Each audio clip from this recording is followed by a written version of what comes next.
Hello, everyone, and many thanks for joining this stream this Sunday morning by Moscow time. It's 11 o'clock now, 11 a.m., and I have prepared quite a few news on some major developments. But first of all, of course, this is a Sunday community chat and also fundraising stream. Last Sunday stream was a success. Hopefully, this time around, target of fundraising, which is $200, will be reached, and I will just work little less stress all next week due to that. Let's see how it goes. Once again, thank you all for joining the stream. And before I start, dear friends, with news segment, and it is a relatively slow day news-wise, probably already noticed, not that many reportings on some major developments, but nevertheless, there are some news. But before I go through news segment, let me inform you, if you did not yet know about it, that yesterday I had a great conversation with Alex Christoforou, host of Duran show, of course, and his own channel, personal channel. And I published a video of that on YouTube and Rumble pages. I went through comments, and the community did like the video, and I'm happy about it. Many thanks to Alex that he find time in his schedule, and we were able to meet and have a friendly chat about some interesting topics. You can see in the video itself that it's like when two real people are talking about some serious stuff in casual style. I like the video. My skills of operator is not great, by the way, I have to say it. But nevertheless, many members of our community like the video, and I'm happy about it. And yet again, many thanks to Alex, because yesterday, by the way, when we met, he did not yet publish his own video, right? While he was recording his own update, he ended up being caught in the rain, heavy rain, here in Moscow, and he could just message me that Levan, let's meet tomorrow or day after or something like that, isn't it? Because of the situation, but he did not. We met and had a great conversation. So I'm truly grateful for Alex and for Duran, by the way, for Alex, for Alexander, for all they do for the community in general, and for help and attention that I got from them. I remind you that I was invited on Duran a couple of times, and that was obviously a huge, massive booster to this project and to confidence, self-confidence to me. So truly grateful, and always gonna be grateful. So yeah, that's when it comes to that meeting, by the way, yesterday that we had. A great conversation, great human being that Alex is, by the way, absolutely. And let's go through some news, by the way, now. And after a short news segment, let's have a good friendly chatter. I don't know how long this live stream lasts. Could be 3 hours like last Sunday. Could be 5 hours, because yet again this is fundraising stream. So I don't know how it will go, but let's see. When it comes to news, dear friends, RIA Novosti is reporting that air defense systems on duty intercepted 36 Ukrainian drones over the few Russian regions. While Kyiv regime was attempting to strike deep into Russian territory, 26 drones, majority of them were intercepted in the Belgorod region, 4 drones over Voronezh region, 3 drones each over Lipetsk and Nizhny Novgorod regions. Also, interesting news from TASS news agency that Ukraine is mobilizing soldiers who returned from captivity. former POWs, by the way. So employees of Territorial Recruitment Center in Kiev-controlled territory are mobilizing servicemen who have returned to Ukraine from Russian captivity for the Ukrainian armed forces. This was reported to us by Russian security agencies. This is not, and there is particular cases, by the way, when former POWs have been captured again, right? And we have the comment from security services that this is not the first case when, in violation of Geneva Convention, soldiers who have returned from the captivity are being remobilized in Ukraine. This happens regularly, and as I said, a number of former POWs already end up being POW again. Agencies interlocutor cited as an example the case of the mobilization of Maidan activist Andrei Kolomets, for example. And this is, as this news agency is highlighting, goes in violation of Geneva Conventions, because when you are freeing POWs, they cannot be mobilized, cannot be sent to the front after that, after their release. But Kiev regime definitely has no care, or its Western backers, by the way. They definitely have no care about Geneva Convention, by the way. They only remember about these conventions and agreements when it fits them. But when it's not, then they're going to completely ignore that, isn't it? And well, we all knew that this is going to happen, and well,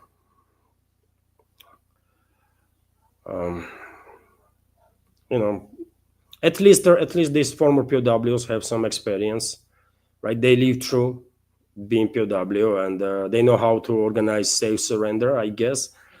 And I will hope that once they are mobilized, they will use their skills and knowledge to organize safe surrender once again, and just to surrender, save their lives and lives of their comrades.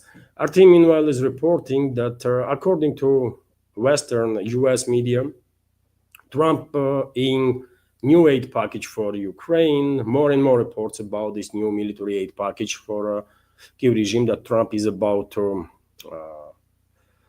allocate. So US President Donald Trump is considering authorizing new military aid to Ukraine, which would be his first major assistance package since taking office in January. CBS News reported on Saturday, citing sources. Multiple diplomatic sources told the CBS News that the potential funding could be intended to send a message to Russia after a surge in drone and missile strikes on Ukraine in recent days. Moscow maintains that its strikes only targets military-related facilities. Trump could tap into $3.85 billion in leftover presidential drawdown authority from the Biden's administration to aid Ukraine, according to CBS. Alternatively, he could seize roughly $5 billion in frozen Russian assets and redirect it to Ukraine. True, neither he nor former President Joe Biden have exercised this option. Oh, they might still do it.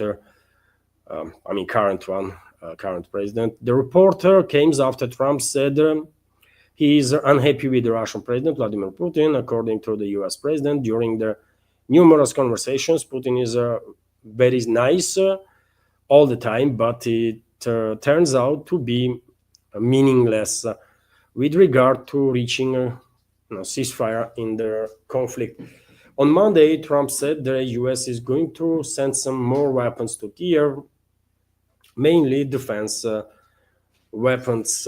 And so, yes, more and more reports that soon, maybe tomorrow, by the way, we will receive some news, potentially directly from Trump, that new military aid package being allocated for Kiev regime. And it would not be a surprise for none of us, but yet again, as many military experts are suggesting, weapons are not the issue that Kiev regime is facing, or absence of the weapons.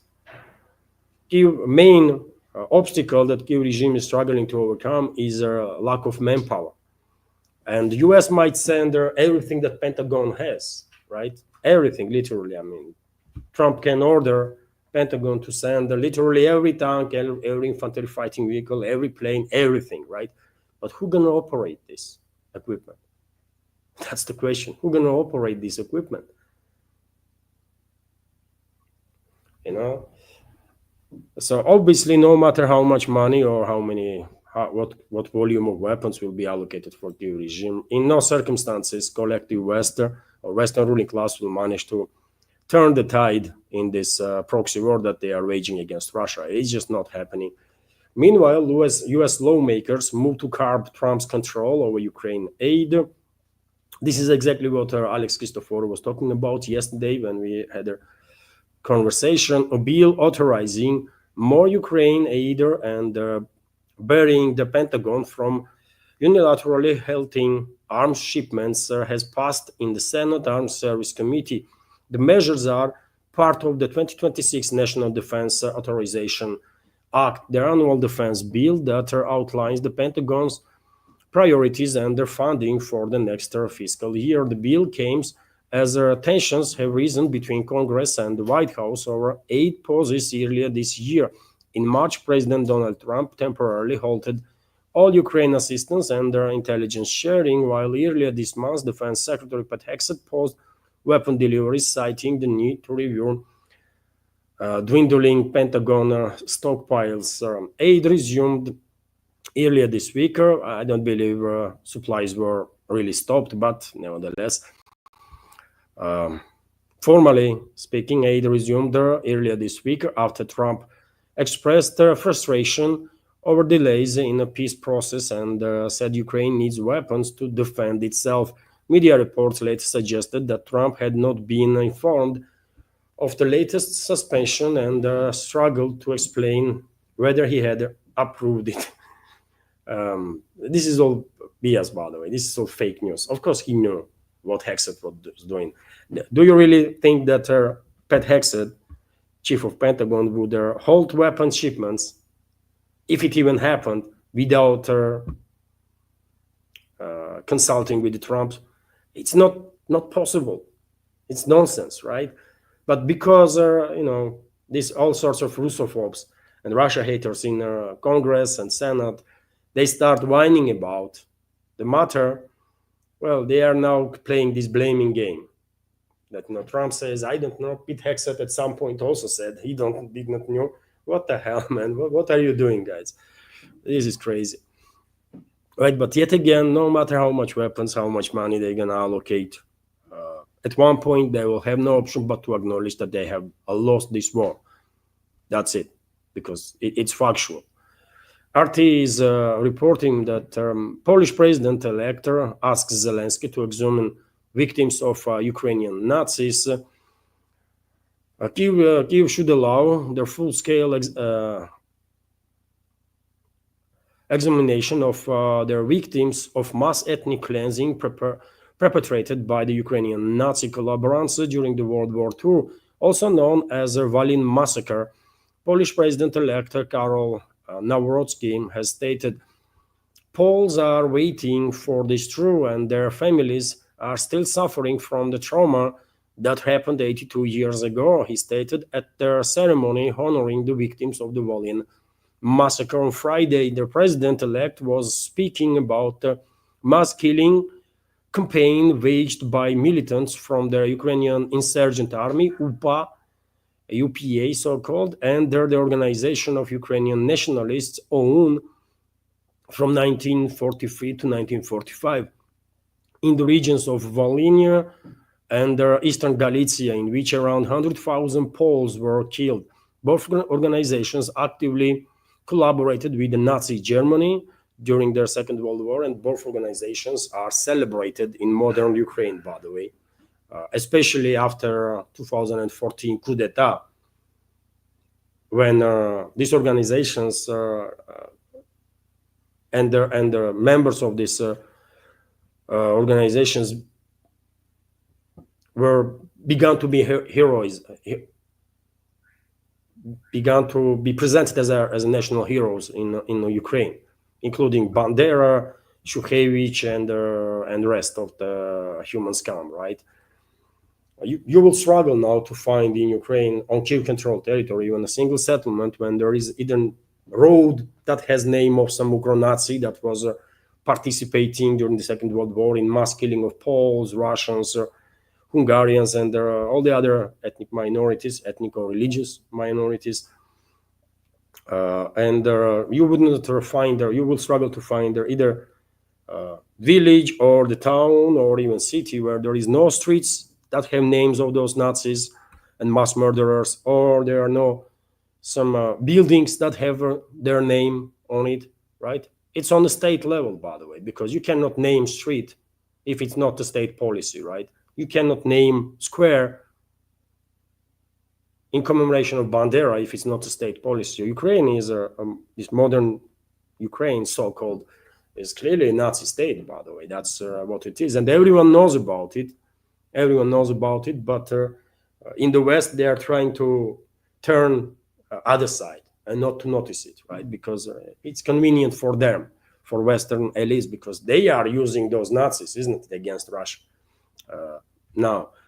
But yet again, this information is important, dear friends, because as I said many times before, in my personal opinion, once this conflict will end, Ukraine will undergo full-scale disintegration, and western parts of Ukraine will most likely be reclaimed by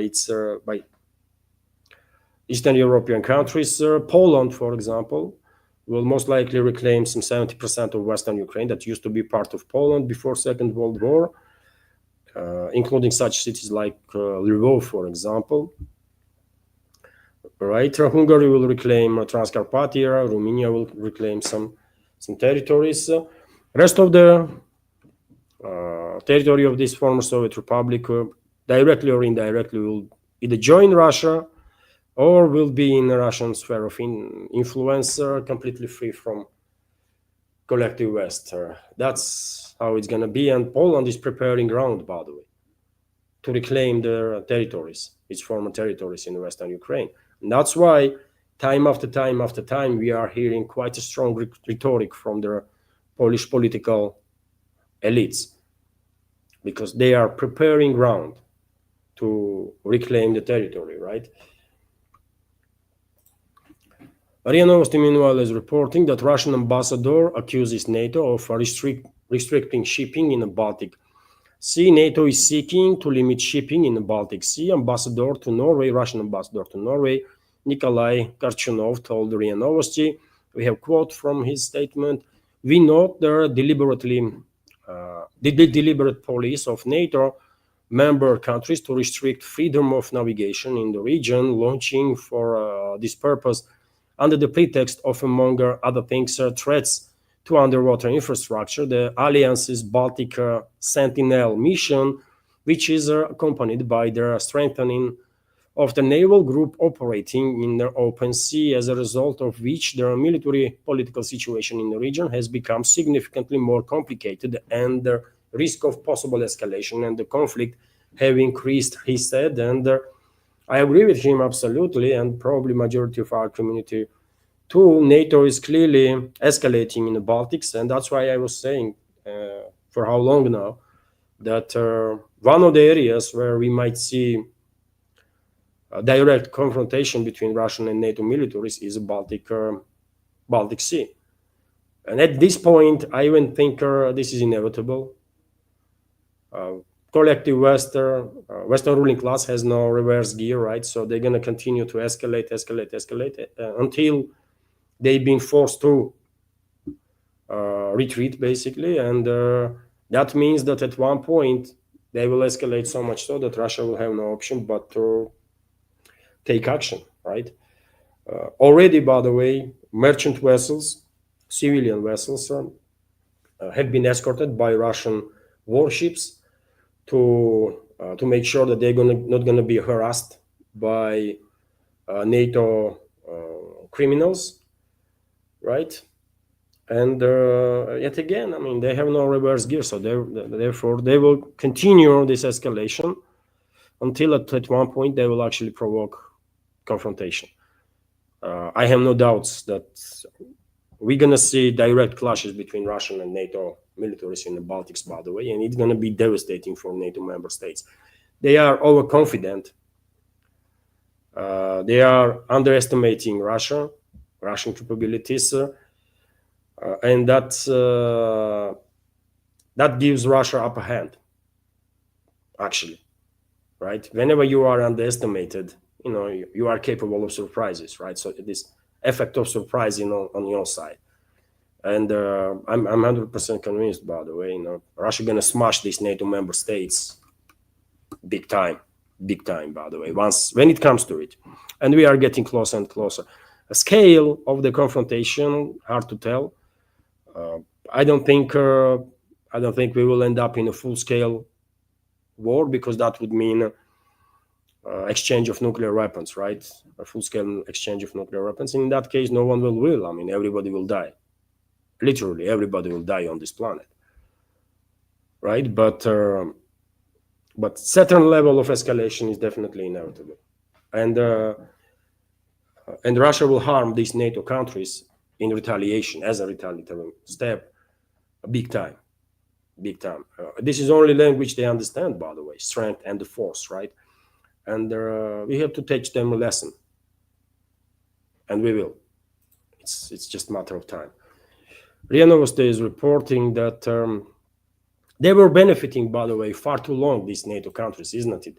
That Russian leadership is constantly exercising this restraint approach. But yet again, everything that has its beginning has its end too, right?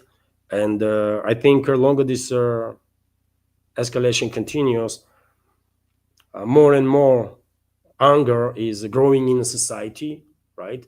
And Kremlin is, of course, monitoring society, by the way, mood in a society. And many people already are not happy that we are fighting in this proxy war that West is waging against us, against Russia, with our hands being tied behind our backs, right? Many people are very upset about it. And at some point, we might see, Western elites might hope that they will provoke some type of revolution here in Russia, if people will get sick and tired of everything that is happening. But opposite will happen. Society at one point will demand from Russian leadership to go hard on Russian enemies. They're not going to demand resignations, by the way. No, people going to demand strong steps to be taken. And yet again, Kremlin is monitoring mood in the public, right? And at one point, when this anger in the society will reach certain point, Kremlin would not be able to further continue this constant exercise of restraint.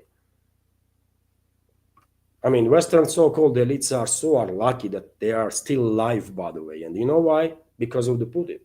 If it was someone like me, Russian president and Western ruling class, everybody, literally everybody in the Western so-called elite, by the way, would be dead by now. I mean, they would be dead in the very first day that even single NATO member state send a single bullet to this terrorist regime of Zelensky. I would exterminate them in the very first day. They would send a single bullet. Or someone like me, that's what would happen. And the only reason they are still alive, by the way, is because Putin and his this will, by the way, to achieve whatever goals our country has, to achieve these goals with minimal deployment of extreme force. I disagree with that policy personally. I think Western ruling class is not people with whom you can talk diplomatically. They only understand language of force. So therefore, I strongly oppose this restraint, right? I am all for extreme force to be deployed. And I think many people here in Russia are on the same page with me on that. But yet again, we are just ordinary people, and the decision-making process is in hands of others, right? But nevertheless, everything that has its beginning has its end also, and we should be very close to that point when Putin will say, you know what, I really try, to deal with this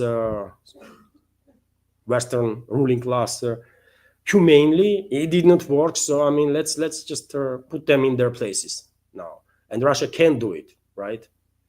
That's the point. But we can do it. Maybe some other countries cannot, but we can do it. We have enough force for that,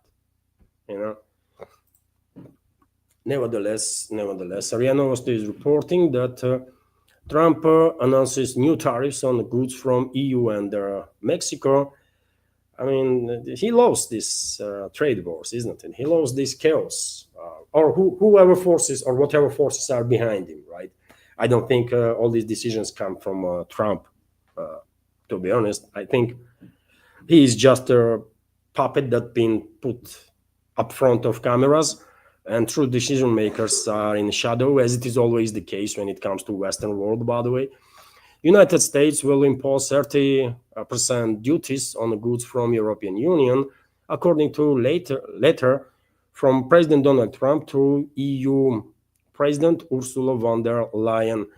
Starting August 1st, we will impose 30% tariffs on EU goods shipping to the United States, separate from all sectoral tariffs, reads the text that the head of the White House published on Truth Social network.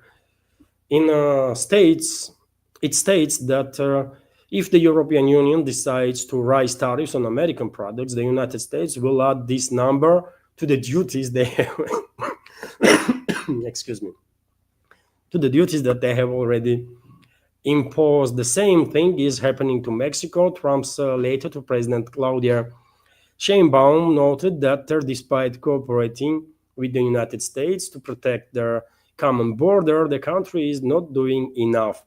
This week, the head of the White House sent similar notification to 14 more countries, for each of which the tariffs will be from 25 to 40% from August 1st. And okay, with Trump, by the way, you never know. Today he is imposing tariffs. Tomorrow he might halt implementation of these tariffs. Day after tomorrow he might impose again. So let's wait and see what is going to happen. But Europe is definitely seems to be not happy with this trade war that US is engaged in. And Macron warns, French President Emmanuel Macron warns US of EU's response to Trump's measures. The European Union will speed up preparations for retaliatory measures against American tariffs, French President Emmanuel Macron wrote on a social network as, along with the President of European Commission, France expresses its strong disapproval of the announcement of a 30% tariffs on EU exports to the United States from August 1st, he said. And again, what are you going to do, by the way, about it? I mean, is the European Union in a position to fight this trade war with US? I don't think so. US is in much better position in this regard, right? Because US has energy to fuel its economy, much of it which is coming from domestic works, right? And EU has no energy, by the way, right? EU lost its competitive edge, right? EU is in decline, and I guess they will talk hard. EU leaders or EU member states leadership, they will talk hard, but when it comes to action, they will do little because they just cannot. They just cannot. More they will deteriorate relationships with the US, economically speaking. More European companies will flee the continent for North America. Process is already underway, isn't it? And many companies are shutting down businesses in Europe, their manufacturing capabilities in Europe, and moving into US or into North America. TASS news agency, meanwhile, is reporting that Foreign Minister of Russian Federation, Lavrov, arrives in China to attend the Shanghai Cooperation Organization Foreign Ministers meeting. A Russian top diplomat flew in China from North Korea, where he stayed on a 3-day working visit in the coastal city of Wonsan. And before that, he took part in ASEAN events in Kuala Lumpur on July 10th to 11. Russian Foreign Ministry spokeswoman Maria Zakharova announced earlier that meeting of the Council of the Ministers of Foreign Affairs of SCO member states will be held in Tianjin on July 14 to 15. The foreign ministers meeting will mark a key stage in preparing for a SCO summit to be held in Tianjin on August 30, September 1st. According to the diplomat, Lavrov is also scheduled to hold bilateral meeting on sidelines of their event. So Lavrov is very busy, by the way. I mean, he's constantly flying from one country to another. I mean, so much and participating in these international forums, and so much for isolated Russia, isn't it? And if you listen to Western propaganda, by the way, to Western media, Russia is isolated. Russian economy is in tatters. Russia is isolated. You cannot buy bread in Russia no more. People are starving to death, and Russia is no longer existing even. And that kind of crap. That's the usual stuff in Western media. But in reality, we are doing just fine, right? And Russian diplomats are very busy, man, very busy. And Lavrov is he's I don't know, it's at least 70, isn't it? 70 something, I guess. And he's in a good shape, by the way, because can you imagine how much energy it will take, just physical readiness it will take from human to be on the move constantly in different time zones of this planet, and then nothing to be said about intellectual part of the work, which is even more demanding, right? So well done. What can I say, by the way? Well done. And this is it for the news segment, dear friends. Let's have a little chat now, and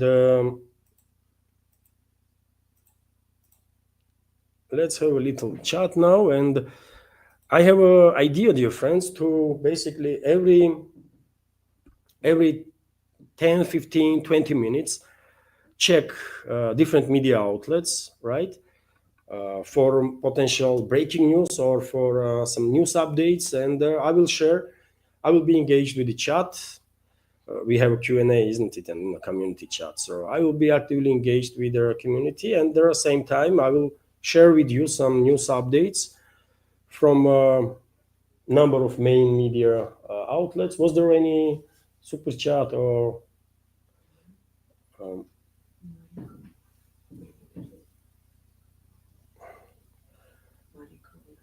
Marika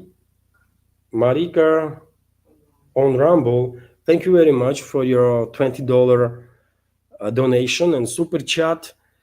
So yes, fundraising has started, and keep up the good work, Luan. Great walk and talk with Alex yesterday. Thank you very much.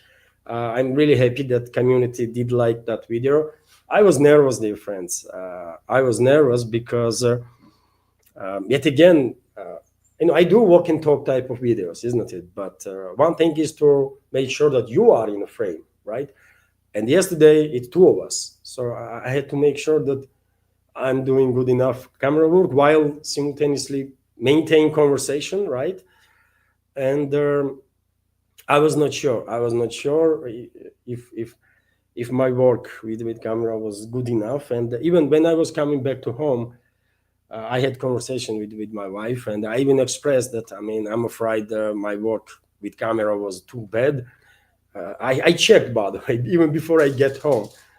I went through video, and watching, and it turned out to be not that bad, by the way, that I was expecting. Because in my mind, I worked so bad with the camera that me and Alex were never in a frame. But no, video is more or less okay, and we had a good conversation, by the way. And you know what I noticed? This usually Alex and Alexander on Duran, they have very serious programs, and their topics that are discussed on very heavy, isn't it? Very heavy, very serious, and people based on comments that I read, people love when they see Alex is laughing and is more engaged, right? And yesterday's video was exactly that. Just a conversation of two real men, right, about some real topics, and it turned out to be good. And I'm truly glad that community loved it. So great. Yes, there was this morning. There was also a donation on PayPal, and let's count this one too. Okay, so there was a $20 on Rumble, and let's count this 10. It's 10, isn't it? $10 also through PayPal, and let me thank dear friends, Naftuli, for $10 donation, and there is a comment also on the PayPal. Levan, thank you for inviting Alex to your show. You two look great. My God bless you. May God bless you both and your loving mother Russia. With love, Sacramento, California.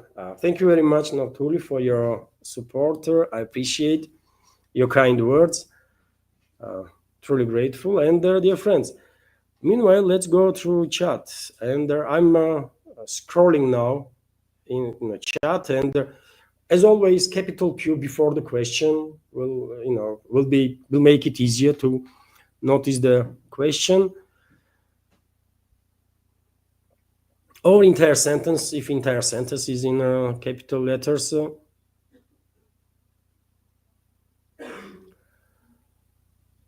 Interesting comment. I spot what's in your head. What's in your head is commenting that Patrick Lancaster was showing a Russian unit made up of Ukrainian defectors. It is true, by the way. There are several units actually on a battalion scale, so it's a big units that are defectors from Kiev regime's forces, because they are Russians, by the way, and they don't want to fight Russia, right? And they are training, they are preparing to liberate Ukraine from Kiev-controlled territory, from this Western-backed terrorist regime of Zelensky. So it is true. And I shared on my Telegram too and on Twitter X videos of the preparations of some of the units that are former members of the Kiev regime's forces. They made right decision, managed to arrange a safe surrender, and they joined Russian armed forces. Because yet again, by the way, if you have not been brainwashed, if you live in Kiev-controlled territory, and if you have not been brainwashed by propaganda, then you will see yourself as a part of Russian world. I mean, that's how it is. You will, objectively speaking, see yourself as a part of Russian world. And why would you like to fight the world that you are part of? I mean, it makes no sense, right? And that's why I'm 100% convinced, by the way, if you if we will reach situation when it is possible to do referendums, by the way, in Kharkov region, Dnipropetrovsk region, Nikolaev, Odessa regions, for example, because I'm saying these regions because I'm 100% convinced that these regions eventually will join Russian Federation. I have no doubts vast majority of people will, if you give them opportunity to choose, do they want to be part of this creation of the Bolsheviks, Ukraine, or do they want to get rid of Kiev control and join Russian Federation? They will choose to join Russian Federation. I have no doubts about it, by the way, not even a slight doubt. Western Ukraine, different story, by the way. Western Ukraine is a different story, and I'm quite sure Poland, Hungary, and Romania gonna struggle once they will reclaim these areas in Western Ukraine that used to be part of these countries. They're gonna have a very difficult fight with the very same Nazis that we are fighting right now. And it might turn out that neither armies of these countries, by the way, are ready for what they are going to face. You know, they are preparing, especially Poles, by the way. They're investing in army big time, right? And they are deploying significant number of troops on the border with Kiev-controlled territory, and I'm quite sure they're training their army to be rapidly deployed into Western Ukraine when order comes, and to deal with minimal casualties with Ukrainian Nazis. But yet again, by the way, Ukrainian armed forces mainly have no idea what high intensity war is, right? And they're gonna struggle. They're gonna struggle big time to fight these Ukrainian Nazis, and Ukrainian Nazis gonna fight. By the way, no one should think that they will just embrace Polish troops or Hungarian troops or Romanian troops. No, they're gonna fight.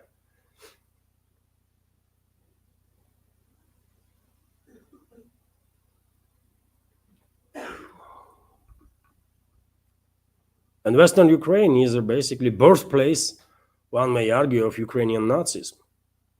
You know.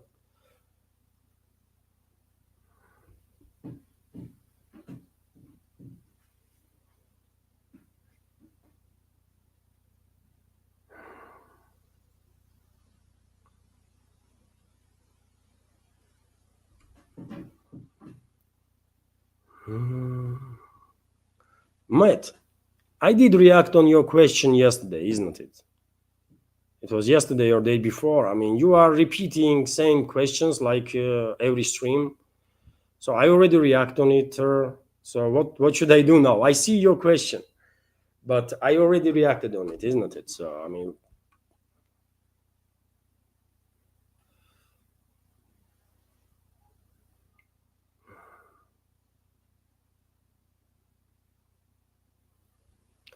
okay, I see one of the questions of Matt that I have not read before. Let's see what is here.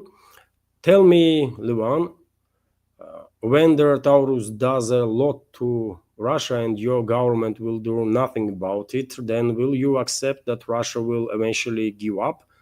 You'll become unstable? What?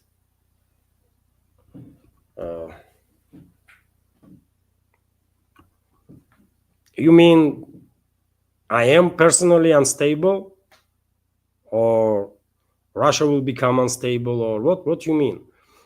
If you're insulting me, that's too bad, because I would not tolerate that, and I will just block you. Why would I tolerate insult? I mean, why would anybody tolerate insult, right? If you are looking for unstable people, take a look at your own government, for example. I don't know where you live, but most likely in the collective West, based on your attitude. Well, if you're looking for unstable people, just look at your government, man. And you know what? I'm not gonna answer, by the way. I'm gonna block you right now. I'm just gonna block you right now. I'm not gonna tolerate insults. No way, man. I don't give a damn what you think, if you are going to insult either me or any other member of the community. Why would I tolerate that? So Matt is gone, dear friends. He's not gonna post nothing no more.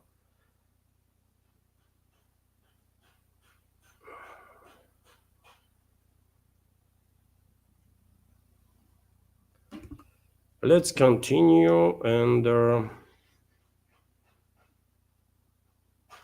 I see question from Jason Rule. You oppose restraint and favor extreme force. Are you for real? That's it. I don't think I can watch your channel anymore.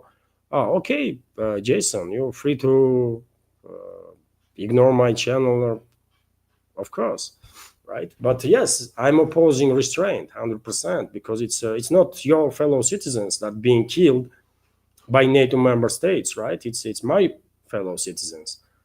And if you don't care, then you don't care, but I do care, right? And tomorrow I might be mobilized, for example. We might see a second wave of mobilization. I might get mobilized, and I might get killed there with weapons that NATO is supplied to these Ukrainian Nazis and the fascists. And should I be happy about it? When I know that if Russia deployed extreme force, none of these NATO member states would dare to send even a single bullet to harm Russians. So you are in a different world, and I can understand your frustration, or you that you see things differently, but yet again, it's not you that being attacked, right? It's us. Collective West countries are attacking us and killing us, right? But if you watch BBC too much, you might be in a different universe and don't understand this. But nevertheless, have a great day, and thank you for your question.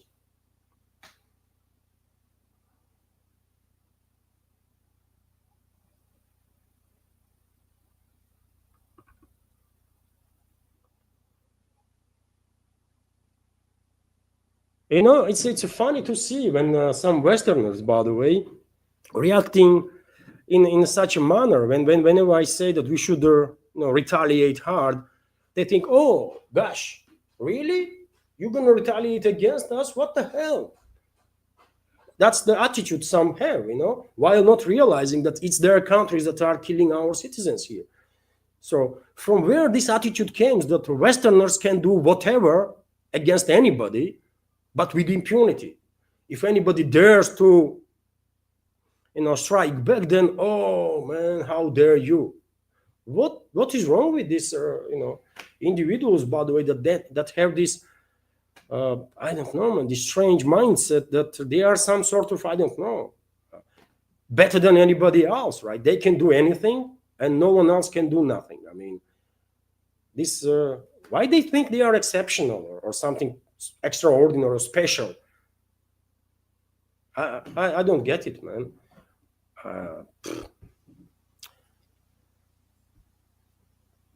Probably they've been raised like that we are better human beings than the rest of the people. We are, I don't know what is going in mindset, because I was raised based on principles that there are no bad people, there are no bad nations, sir. They are just bad people that are in every nation, right? That's the principles that I was raised on, right? That we should respect everybody, right? And should be respectful always, and and therefore I have different mindset. I don't think I'm better than anybody else, by the way. No matter where you live. I mean, we are just human beings, man. And how good or bad are we depends not on our nationality or religion or race, but on what we do, on our actions, right? That's the only way to really think. But nevertheless, man, this Western exceptionalism is definitely something that will play a devastating trick on many people in the West, man. That's for sure.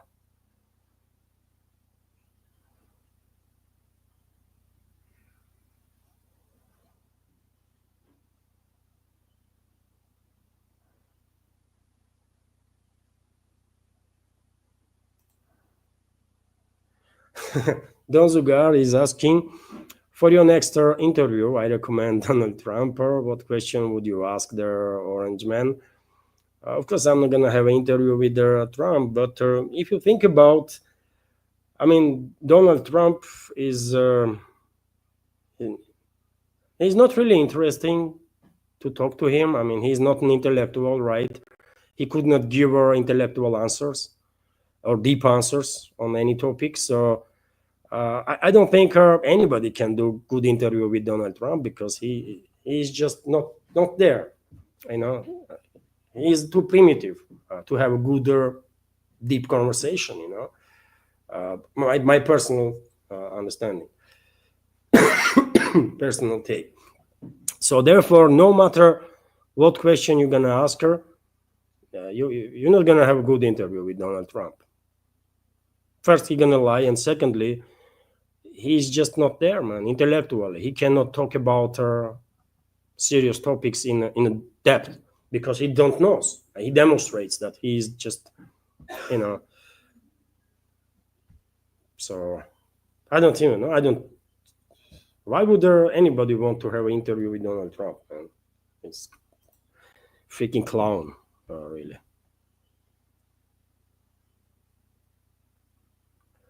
Nick Hale is asking, you make excuses for Alex as Alex makes for Trump? This is question for Alexander G. I was thinking this is a question to me. I don't make no excuses. And I don't think Alex makes any excuses. I don't know. Question was not for me anyways. So let's continue, dear friends. And I will check right now. Let's check for a sec media outlets. By the way, maybe there is some breaking news or something. So on RT we have nothing. Let's see RIA Novosti. This is a fundraising stream, so therefore that's how I'm gonna do this stream. I'm engaged with the chat, and also I will update media outlets for some news. Germany unexpectedly spoke out about strikes against Russia. News. Let's see what this news is about. So, foreign policy expert of the Sarah Wagenknecht Union for Reason and the Justice Party, Sevim Degdelen, criticized German General Christian Frederick's statement about strikes on Russia on their X social network. We have quote here: with its current policy towards Ukraine, the German government is moving towards a direct confrontation with Russia. Major General Freding's military enthusiasm, which suggests using long-range weapons to strike Russian territory, is alarming. Instead of constantly provoking a new escalation, political prudence and a clear rejection of military adventures are now needed. Their publication said. When it comes to these strikes, by the way, let them try. What can I say, by the way? Once they will launch, yet again, that's why I'm saying, by the way, that I'm against restraint, right? When UK and France began launching Storm Shadows and Scalp PG cruise missiles against Russia, that was enough reason, in my personal opinion, to take action against both these countries and basically to demilitarize both. And Russia has capability to literally, in about 1 hour's time, demilitarize both these countries, UK and France. They would not have nuclear weapons no more. They would not have air force, navy, nothing, right? They would be demilitarized. If I was Russian president, I would do it, right? On the very day that, for example, Storm Shadows were used or Scalp PGs against Russia. And I don't think US will get engaged in full-scale war with us. Let's be real on that too, because that will mean total annihilation of US too. And I don't think US elites are dreaming about being killed, right? Or vaporized in a nuclear explosion. So it is what it is, man. I don't understand many things, but yet again, my reading of the big picture is only based on information that I have from open sources. Kremlin's decision-making process is based on much more information, obviously, and therefore my hope personally is that, they know what they are doing. That's my hope, because I could not understand this restraint. I struggle to understand it, right? So, I can only hope that they know what they are doing, right? But because of this restraint, yes, now we are facing this reality, new challenge that it's not just Storm Shadows and Scalp EGs, but now also Taurus missiles or long-range missiles with 500 and more kilometer range will and may and most likely will be used against Russia. And no matter how powerful and capable Russian air defense systems are, and they are very capable, right? But it is impossible, by the way, to intercept 100% targets, 100% for 100% at all the time, right? It's just technically not possible. Even Israel, by the way, tiny country with their also greater defense systems, even Israel is struggling to intercept 100% of targets because it's just technically impossible, right? And what to say about Russia, by the way, this biggest country in the world, right? With their massive airspace to be defended. So now, in my personal opinion, due to this restraint that Moscow is exercising, we're going to face further challenges, right? This is a big deal, obviously. Big deal. And I don't know, when number of Russian high-ranking officials did make statements that when Germany will start launching these missiles, and no one going to buy into this nonsense that these missiles being built by Ukrainians, that it's not German missiles. Here in Russia, no one cares about what kind of explanations Germany will come up with. We all understand it's Germany, right? And number of high-ranking officials did make the statement that that would be sort of a red line crossing and might provoke a direct Russian response. But I don't think anybody believes in that at this point. Due to this constant restraint, which is being seen in the West as a weakness, I don't think anybody really believes that no matter what West will do against Russia, Moscow will retaliate. And this is very dangerous territory to be in, because that will open hands, and it does open hands for Western ruling class to constantly escalate, constantly up the game in this escalatory ladder. That's what they do. That's what they do. And it is good that some people in German political class, this particular political group that is united around Sarah Wagenknecht, or Wagenknecht. It is good that this group is talking about the risks, but can they influence anything really? No. So it is what it is, man. Was there any super chat?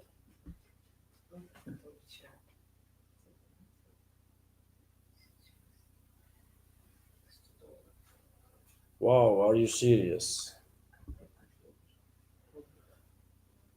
Wow.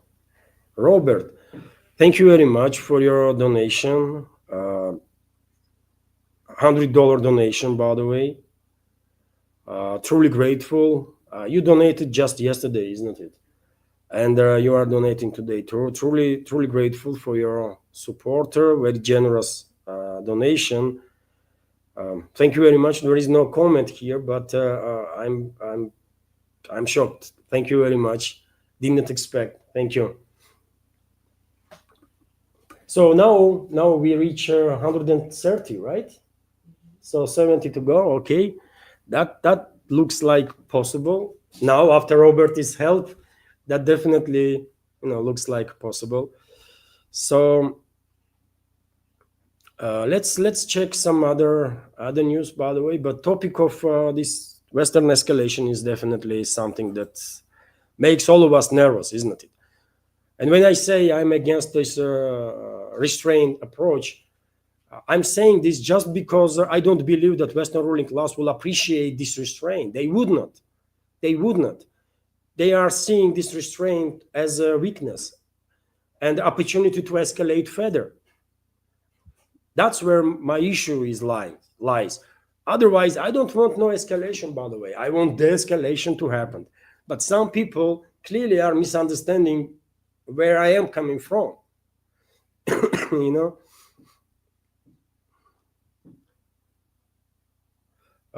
Putin spoke about about origins of the contradiction between the West and the Russia. Some new update on RT. Let's see what this information is about. So President Vladimir Putin spoke about the origins of the contradictions between the West and the Russia. An excerpt from their interview was published by Russia One journalist Pavel Zarubin on the Telegram channel. The main points of the Putin statements in that short episode: ideology played a role in the emergence of contradiction between the West and the Russia, but they were based on geopolitical interests. After the collapse of USSR, Western countries had their cavalier attitude towards Moscow's strategic interests. They wanted to achieve an advantage and expected to live by the rules they had made up for themselves. The West decided, well, the Soviet Union does not exist. Why should not we follow the rules in relations to Russia, which does not have their potential power that the Soviet Union had. Well, now we'll carve out something for ourselves the way we want, and will be the rules that we've made up for ourselves, ignoring our interests.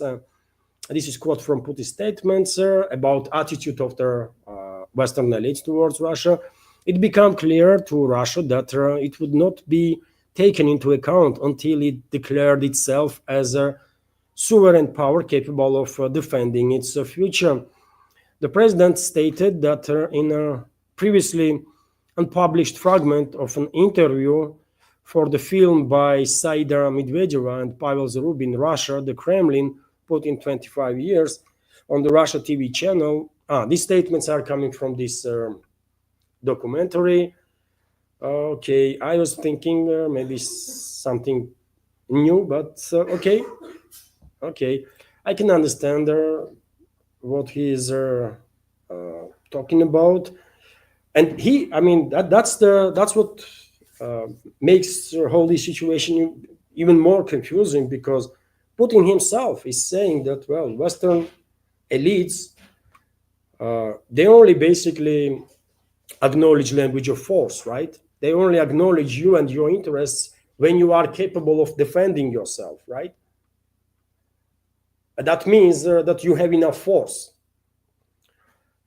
But if we understand that Western elites only understand language of force, then why not to use this force to teach them some lessons so that they will begin de-escalating? Otherwise, how long they're going to escalate? Question is rising, how long this is going to go, and how far. Now there is talks about these Taurus long-range missiles, right, that can hurt 500 plus kilometers. So theoretically speaking, NATO countries can strike even Moscow, by the way, with these missiles if they want to, right? And tomorrow they might begin talking about, I don't know, some other long-range weapon systems that US might provide their proxy in Kiev, that have range 1,500 kilometers and potentially more. So how long this is gonna last? Where is there a point when we will say, you know what, not diplomacy is no longer working, restraint is no longer working. Let's retaliate. And I'm telling you, by the way, right now, even if today, right now at this point, 12:04, Russia launches strike to demilitarize UK and France, which can be done in 1 hour's time, by the way. And I'm not exaggerating, just 1 hour.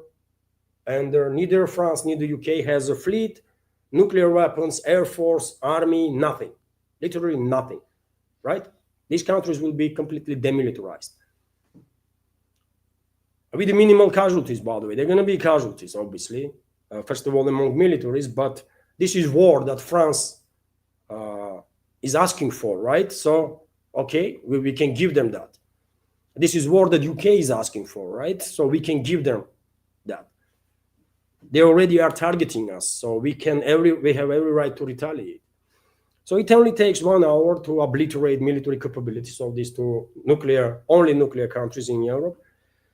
And do you think what is going to happen after that? Some might say, well, fifth article will be used, and the US will, and whole NATO will attack Russia, and US will get engaged. You know what? Nothing going to happen. There might be some strong statements, but do you think globalists or the US elites really want to die? Do you think so?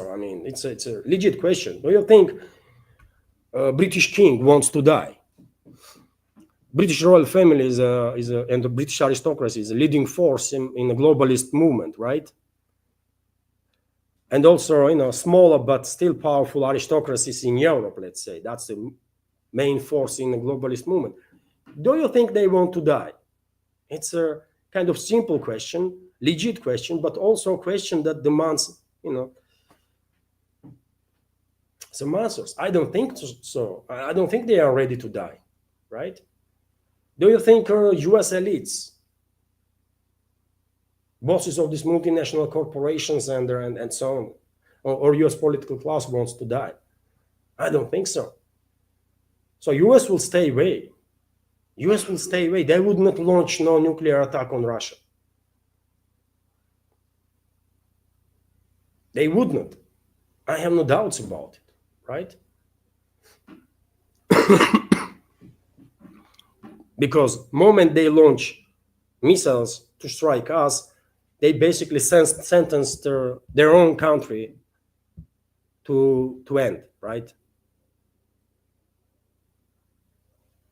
Because let's again, it only takes one Borei class submarine, by the way, and Russia has, I don't know, 8 of them.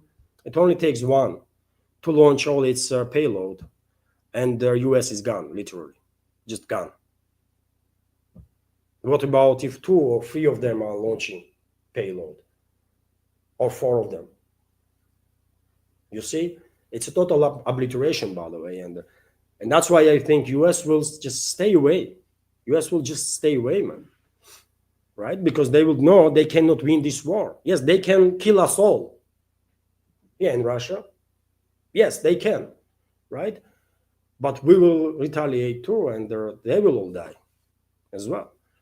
And they have this understanding. They should have it. Anyways. I don't know, man. I don't know what the hell is wrong with this world. Also interesting news, dear friends, breaking news for this moment, that Russian armed forces liberated the settlement of Karl Marx and Nikolaevka in a DPR. Great news about progress of the Russian armed forces on line of contact. I wonder if I can find these settlements, by the way. I'm not sure about it, but I might try.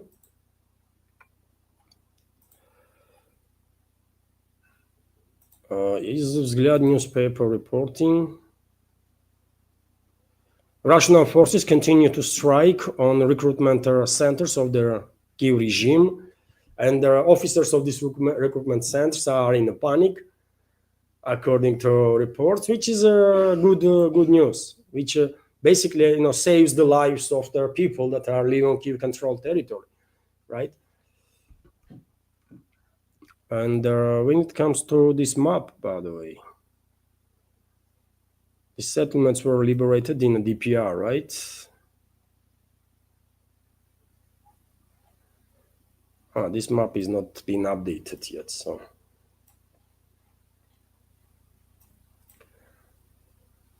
There is a reports, this map, basically based on reports suggesting that Degtyarovo settlement in the Kharkov region, right on the border with Russia, is under Russian control now. Interesting. But no updates about these 2 settlements, Karl Marx and Nikolaevka in the DPR. But information is official, by the way. Defense Ministry confirmed this, but sometimes these mappers are a bit late to do update. Anyways, let's continue with the chat.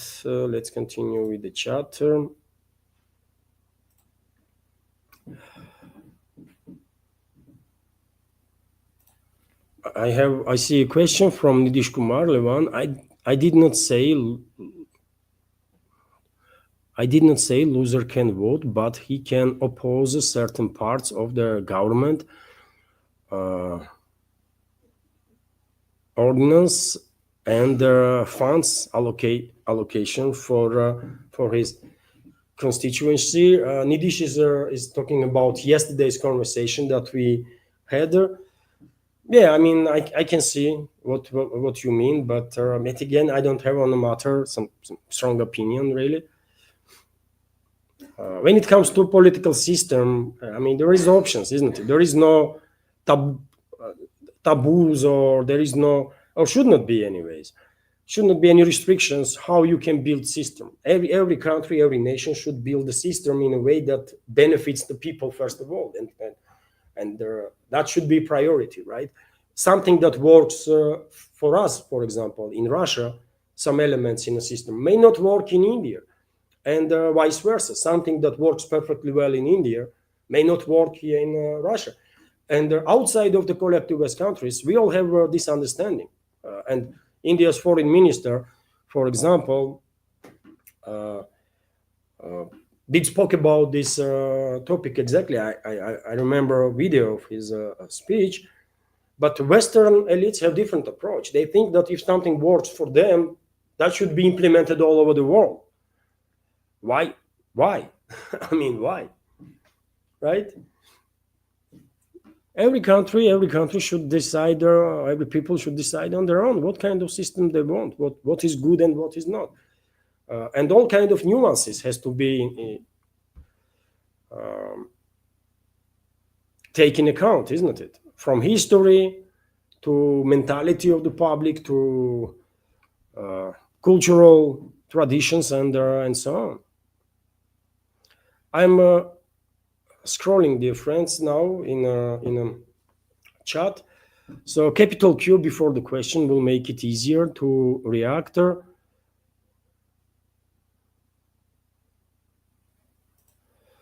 Question from Rafael Lignoder.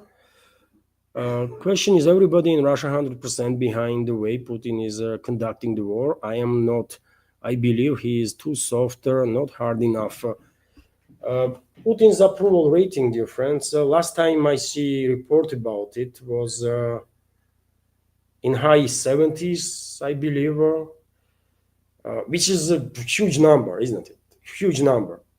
But still, not everybody, right? It's not 100%. It never was 100%, and I don't think it's even possible. How one can have 100% approval? No, but Putin has a support of vast majority of the public. That's for sure. By the way, even though seems like me and you, we are on the same page when it comes to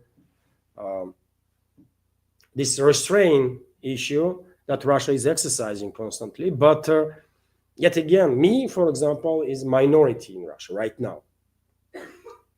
A majority, yet again, in high 70s, by the way, is supports Putin's policy. So that means they support this restraint policy too, I guess, right? But longer this conflict continues, by the way, more and more West will escalate. I think our camp, people like me that are opposing restraint. We want to punish our enemies, right? And I'm open about it, by the way. I never said that I'm some sort of an angel or something. No, I want our enemies that want to kill us all and want to harm us to be exterminated. I mean, as simple as that, right? And longer this conflict continues, more and more provocations, West will arrange against us. Our camp will grow. People who will demand a tougher stance from Kremlin. And at one point, by the way, because Kremlin is monitoring, right, public opinion. At one point, maybe, maybe they will take in account that certain part of the public is actually extremely irritated, right? And with this irritation, by the way, what it does is it makes you, it forces you to become more and more strong in your positions, right? So it causes radicalization of their society, which is not a good thing, by the way. Let's be real on that too.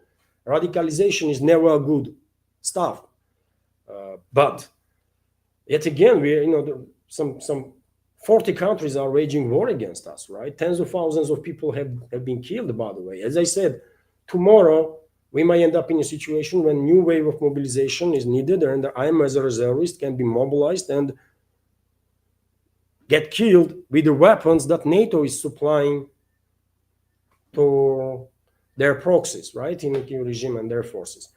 So would I have, do I have a right to demand the neutralization of these Western enemies that indirectly killed me or potentially might kill me?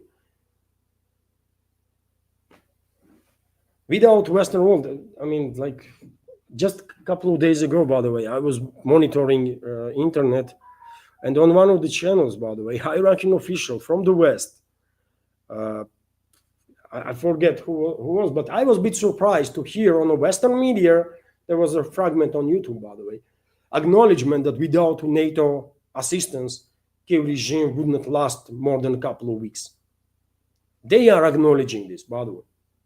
They know it, right? They may not acknowledge on day-to-day basis, maybe that was a one-off, right? But they are acknowledging that without NATO, this conflict would not last more than a couple of weeks, maybe months, two, that's it, right? And we are in, like in third year of this hostility, and end is not even on the horizon, all because of NATO. All because of NATO, and yet again, they see us as a weak. They see us as a weak, by the way. They don't see us as a strong because of restraint that is exercised. Take action, by the way. Sunk British Navy. I mean, just sunk it all, man. You know where British nuclear submarines are at any given point, right? We know it. We know it. I don't believe that Russian military intelligence has no idea where British nuclear submarines are. Of course, they know, by the way. They are tracking movement of these nuclear capable forces in real time, right? This can be said about Brits. This can be said about French, right? Just sunk their nuclear fleet, destroy French nuclear aircraft carrier, take down, just eliminate all the military capabilities that they have. It only takes freaking 1 hour, man. And let's see what they're gonna do about it. Let's see, man. They were asking for it, right? Let's deliver. And trust me, after if Russia would do that, no one gonna mess around Russia, by the way, for the next 100 years. Am I correct? No one gonna mess around Russia for the next 100 years, by the way, at least, because memory will be fresh enough. But as long as we are, exercising restraint and calling for the Western elites to de-escalate and to act responsibly and that kind of stuff, man, they probably thinking, what the hell, man? We are bombing them, killing them, and they are calling us towards restraint. I mean, are you serious? They are laughing at us, man. That's my understanding, by the way. That's why I'm a bit pissed off about all this stuff, right? And yesterday, this German general, by the way, was openly talking about striking deep into Russian territory, isn't it? With their long-range missiles. And we all know what these missiles are. They might call it not Taurus, but I don't know, man. Pluto, for example.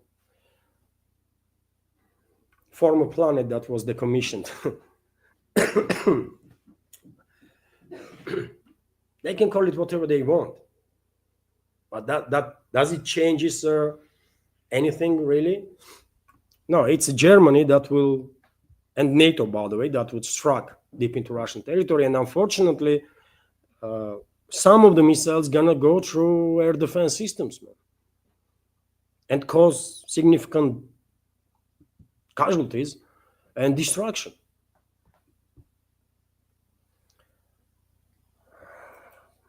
And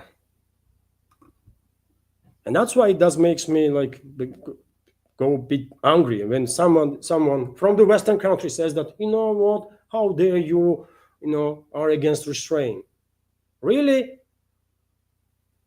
Unbelievable, man.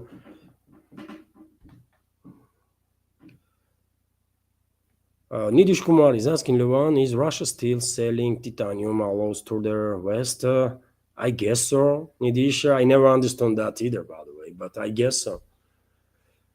I think Russia is still selling titanium, still engaged in the business of these titanium details, by the way, and they may be indirectly. Maybe there is no direct trade from Russian companies to US companies, for example. I mean, and this titanium, by the way, is essential for aircrafts, right? including civilian aircraft. And I believe Airbus and Boeing both were buying Russian titanium details. And probably they still continue to purchase these details, but maybe they are buying, maybe third parties are used for this business right now. But I guess so. Nidish, I think it is the case, and that business is still working, because Canada, by the way, is a big player in titanium business, right? But Canada alone was not able to fulfill all the needs of companies, right? And they have no other option but to do business with Russia. Maybe there is no direct trade, but they can set up some third company somewhere on islands, offshore islands, and do trade, do business through this third party.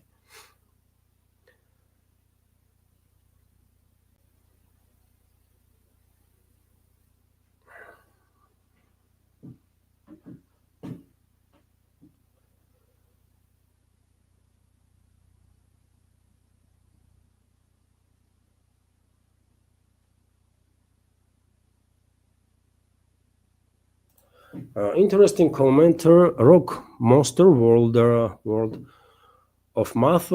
Levan, Mexico leader, knows the cartel has its own bone to pick against America. They've been in their pockets of those you say is a deep state. Yeah, maybe that is the case, by the way. And when it comes to Mexico and US relationships, I mean, one should expect significant deterioration, by the way. One should expect significant deterioration on the relationships. If US is unable to maintain good friendly relationships with Canada, by the way, with their cousins, basically, let's say, then US-Mexico relationship is going to go down badly, man, very badly, right? And it's bad. It's too bad. But yet again, at this point, I don't think anybody has any really good understanding of what administration or the forces behind the administration are doing. It's just anybody's guess. They are destroying relationships with everybody, right?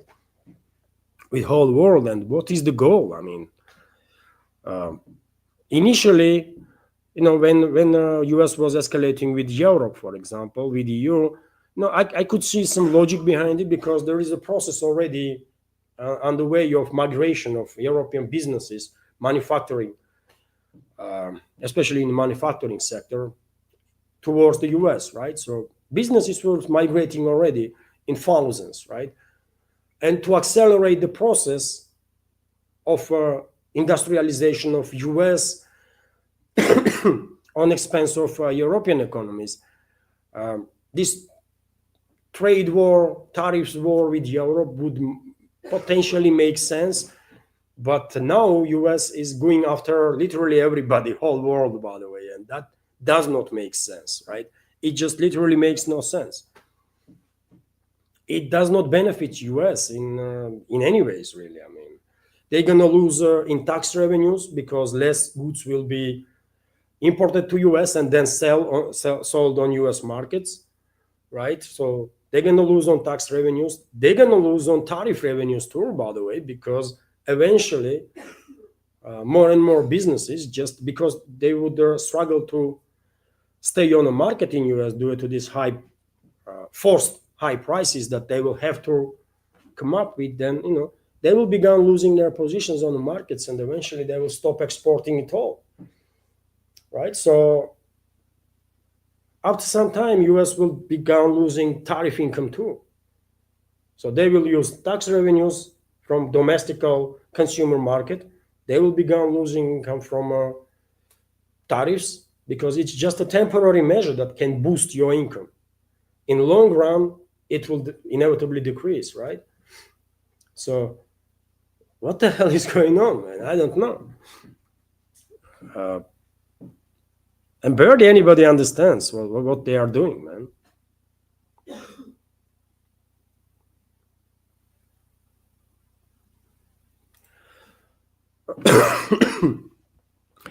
Nikos is commenting, Levan, sorry, I'm late, too much sleep.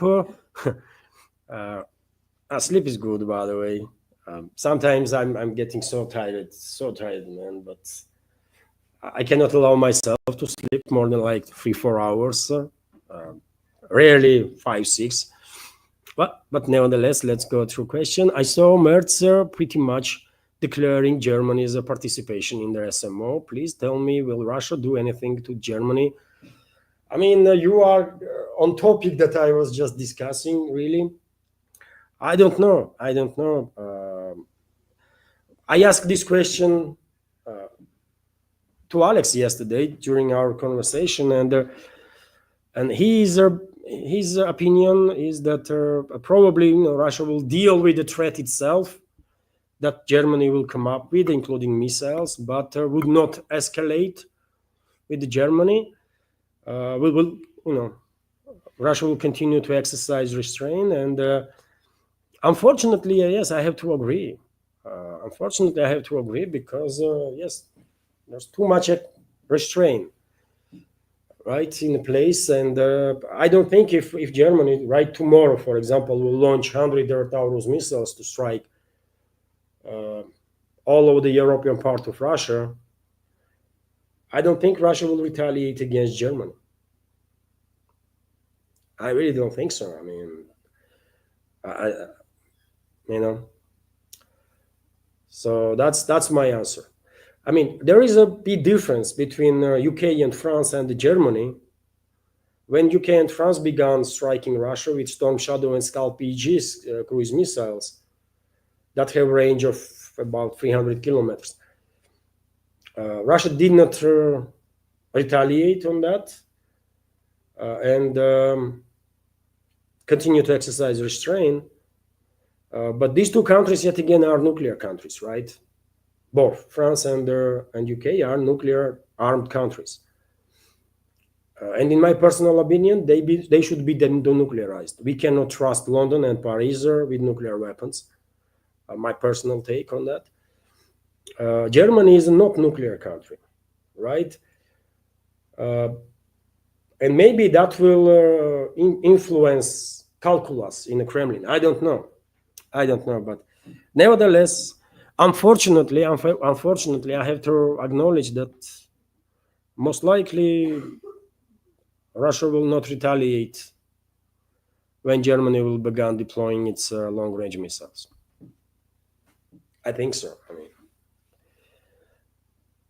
because of these constant restraint policies. But at some point, this will change, isn't it? But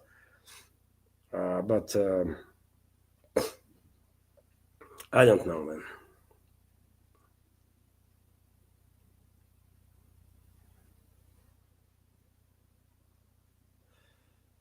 Prayer Warrior, thank you very much for your kind words.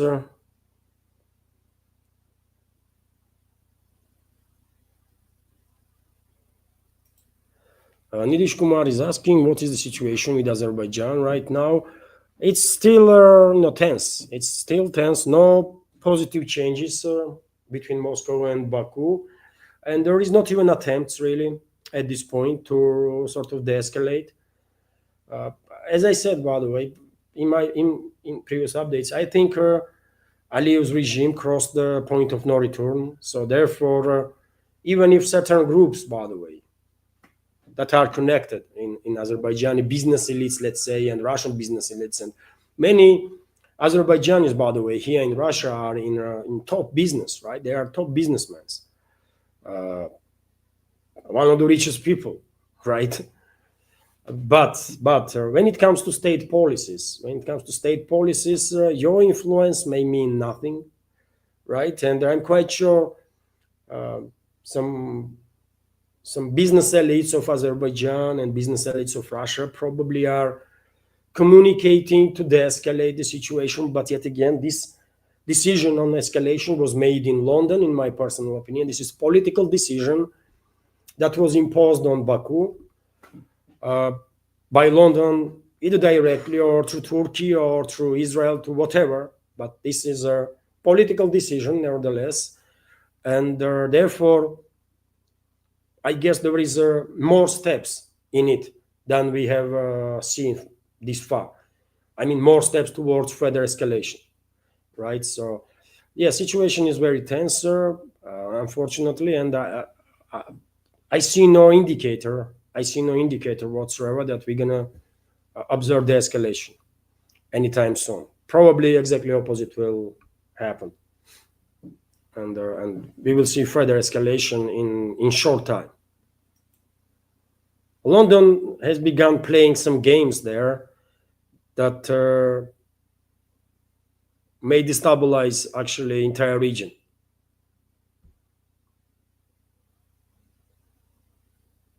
And I say London because one should keep in mind Azerbaijan is an oil-rich country, oil and gas-rich country, and you guess what energy company is a dominant force there from the West?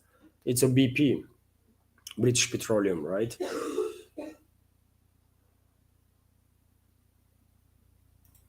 And also, Nidish is asking Levan, can you add more African news to improve your spectrum? I can. I'm reporting about news from Africa, but news that is being highlighted here in Russia. Usually, it's when either something big is happening, or Russia is connected, right? But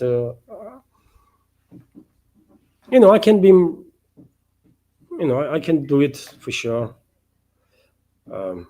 Africa, global south, but yet again, sometimes today is an easy day, isn't it? In terms of news, slow day news wise, but sometimes there is so much news that I actually struggle to share all of them, right?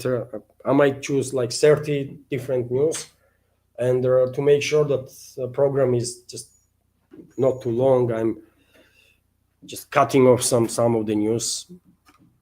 Usually this is the case, but today it's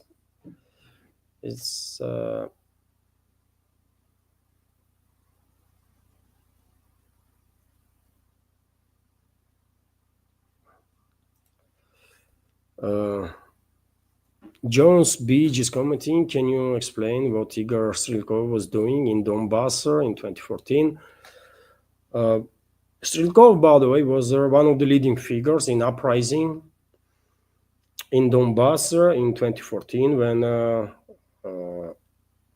Collective West orchestrated bloody coup d'etat in Kiev, and neo-Nazis moved to basically conquer eastern Ukraine and deal with the Russians, basically, right? And people, by the way, in Donbass take up arms. People take up arms. Strelkov was among, as a patriot of Russian world, he was there to help locals to organize resistance. Due to his skills, I guess, he became a leading figure, right?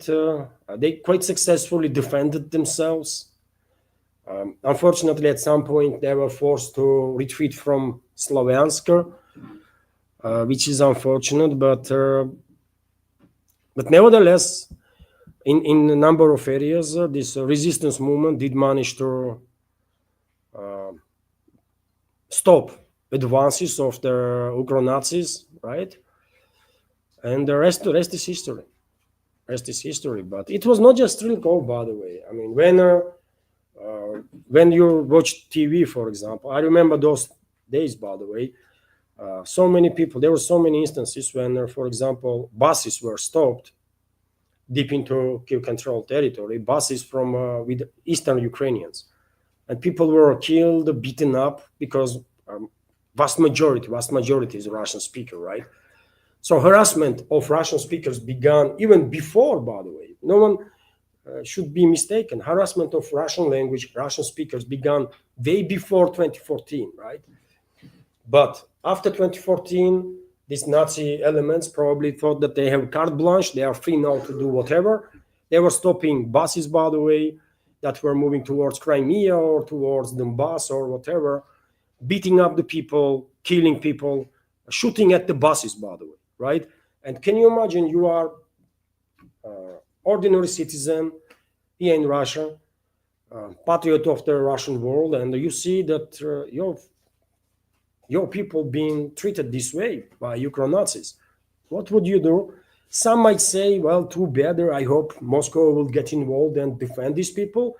Majority probably will say that, but minority will choose to act.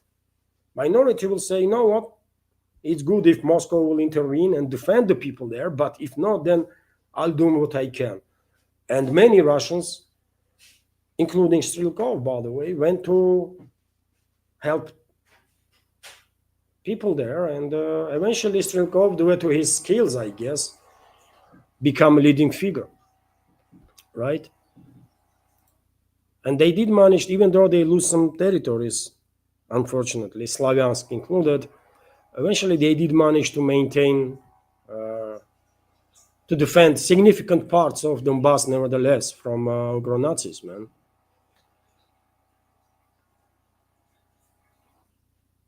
But yet again, if you want some more specifics about Strelkov is a nickname, by the way. His surname is a Girkin in reality, right?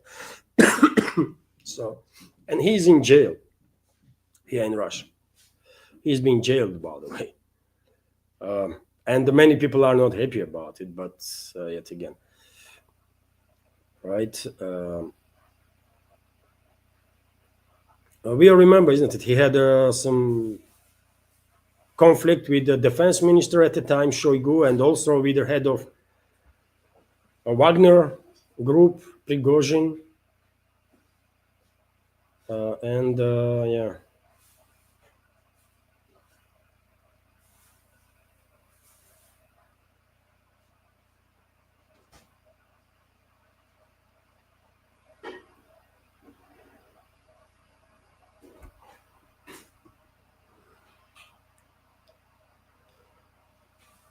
This live stream is 1.5 hours already. Thank you very much, dear friends, for being here. We already managed in this fundraising stream. We already managed to reach 130. Goal is 200, so it seems doable.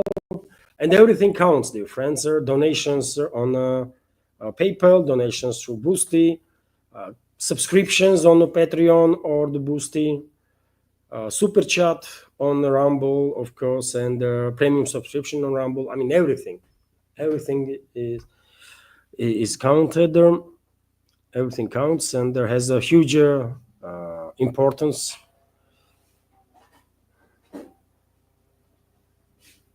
Okay, Nikos is asking again about Germany. So, Levan, if you don't do nothing to Germany, will their people want to change the government into one who does not have restraint? The West are willing to participate in their situation no matter what. As I kind of answered to your question. Longer this conflict continues, no matter what Germany gonna do or not do, longer this conflict continues, more and more people eventually will join me, for example, in a stand that we are exercising too much of this restraint. Some tough measures are needed to really put the Western ruling class to their places and to bring them to senses, actually. And after that, we might actually see the escalation, right?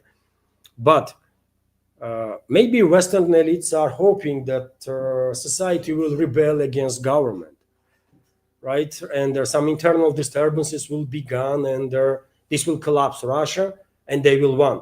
No, this is not how it works, by the way. Not here, not in Russia, anyways, right?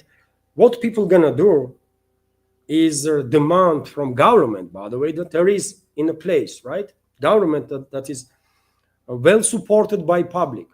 Yet again, Putin's rating is in high 70s, right? Is in high 70s. So what is going to happen is that people gonna put more pressure on the government to stop exercising this freaking restraint and to take action. And if that means extreme level of escalation, then be so. Okay. As one say goes, it is, I mean, horrible end is better than unending horror, right? There is such a say that horrible end is better than unending horror. So therefore, I think whatever needs to be done needs to be done, and if that means that we're gonna end up in World War III, then so be it. Okay, that's what people are gonna say, right? We are not yet at that point, right? But it might come to it.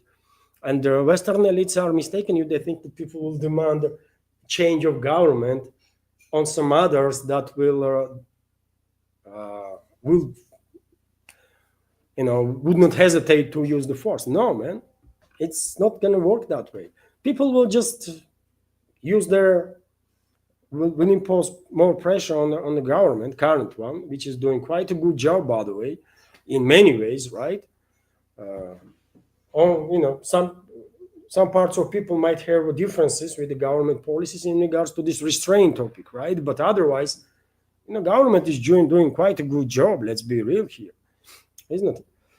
So more pressure will be put on Kremlin, and eventually, Putin. I don't know what his mindset is, but eventually he will say, you know what, we really try, right? Try to de-escalate, but with these people that are in charge of in the West, you cannot have a decent conversation. So let's then put them in their places. And okay, that's what will happen. Russia has, by the way. If Russia did not have the means for that, that's a whole different story. But Russia has means to do it, right? Western world might want to present Russia as a sort of a paper tiger. But unlike many other countries, Russia actually has means to deliver, right? Order is needed. That's it, right? Literally 1 hour, by the way, and neither UK, neither France has nuclear capabilities or their military capabilities for that matter. 1 hour. And Russia can deliver on that, So, I don't know. If you think this constant restraint of Kremlin will provoke some internal disturbances and some sort of revolutionary movements, no, it's not going to happen, by the way. At one point, people will fed up and demand from government to take strong steps, let's say this way, to stop exercising restraint. And let's be real, we don't want this, right? We don't want Russia to have no option but to go extreme against its enemies. But in other hand, this is the only option that there is, actually. Because Western elites, by the way, they have no reverse gear. They don't respect nobody, right? We all know the drill, right? They have no respect to anybody. They have no reverse gear. They're not going to stop. And by the way, restraint that they see from Russian leadership for Western elites is a weakness, not a strength, but the weakness. And therefore, they will escalate even more, right? So I think we are on the same page here, but society for now seems like not at that point when people will openly demand from government to actually stop exercising this, stop relying on diplomacy too much, and began deploying strong force. And we are talking about nuclear weapons, by the way. Let's be real here too. There is Oreshnik as an option, but I don't believe in Oreshnik as much as many other people do, by the way. It's okay weapon system, but nothing extraordinary, right? But nuclear weapons are nuclear weapons. So when I talk about extreme force, I'm talking about nuclear weapons. Why on earth we are spending God knows how many billions every freaking year to maintain this nuclear stockpile, man? Why we need that? So that French and British militaries will kill our citizens in thousands and we just do nothing about it? No, man. It only takes like 15, 20 nuclear warheads to demilitarize France. It will take 15, 20 nuclear warheads to demilitarize UK. That's it, man.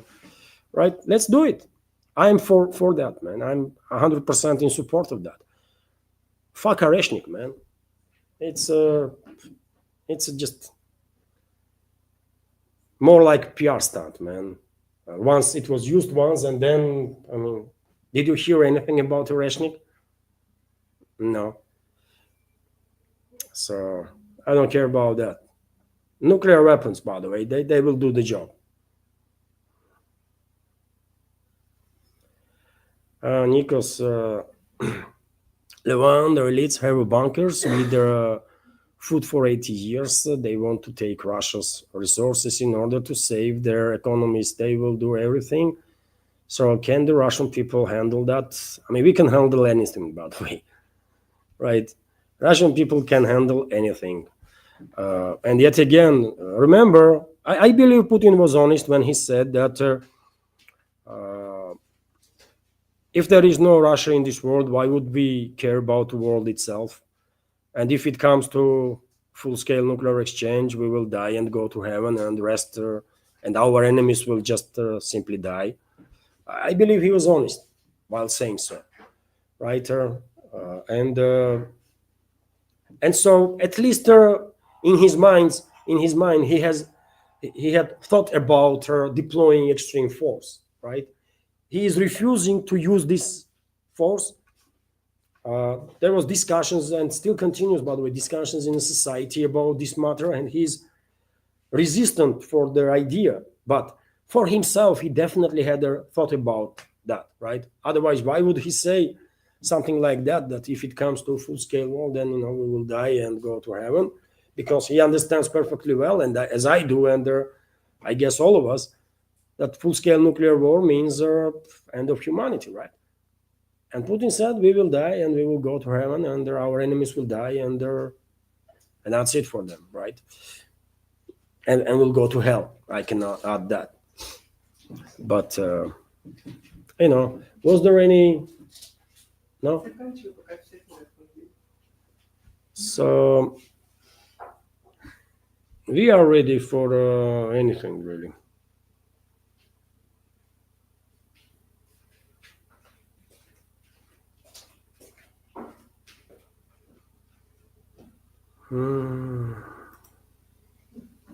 Emma Wonderful is commenting, notice how all these US, UK, NATO individuals make no mention about their ties to their Banderite Nazi terrorists, and they have CIA, MI6, Mossad been arming, training them for decades. Yes, that's true.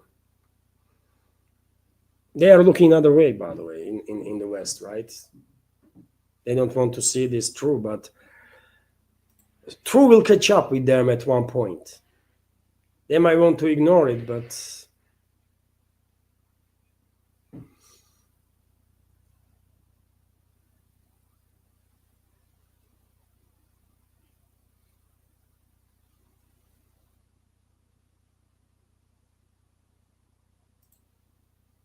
Alexandria Black is commenting, Levan, follow the money.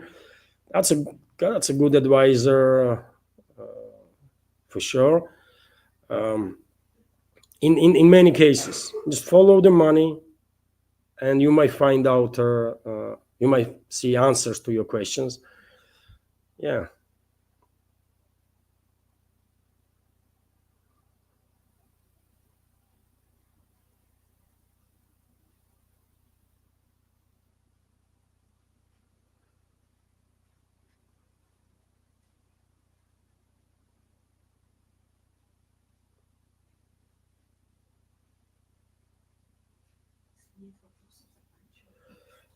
I'm scrolling. I mean, there might be some questions, and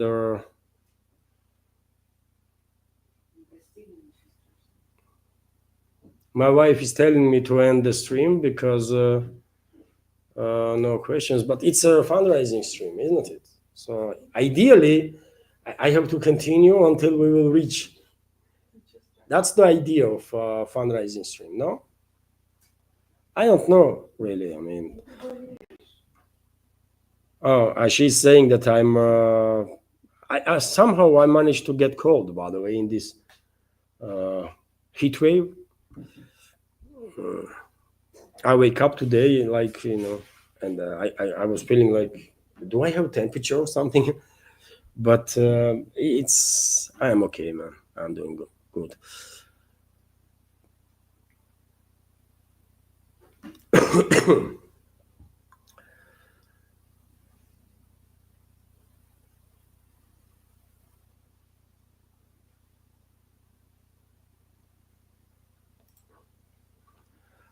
Kate Stone is commenting. I grew up in the 70s and the 80s. Yes, there was a Cold War, but we had in the US fairly sane elected leaders.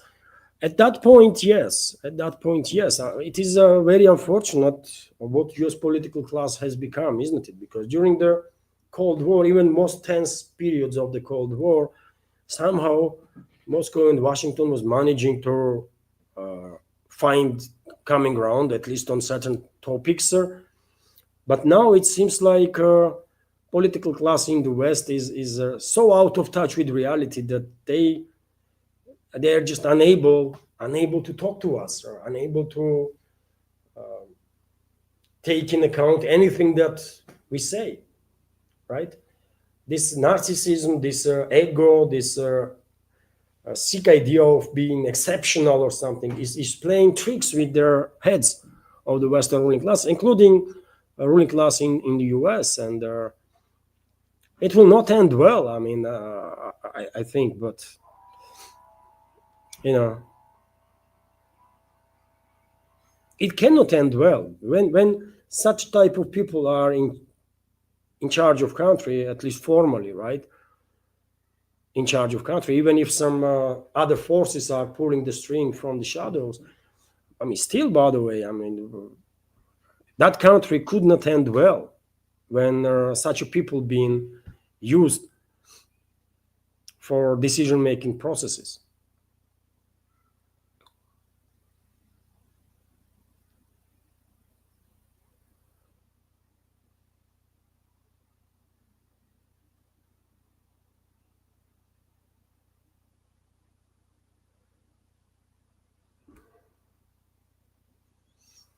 Let me check, by the way.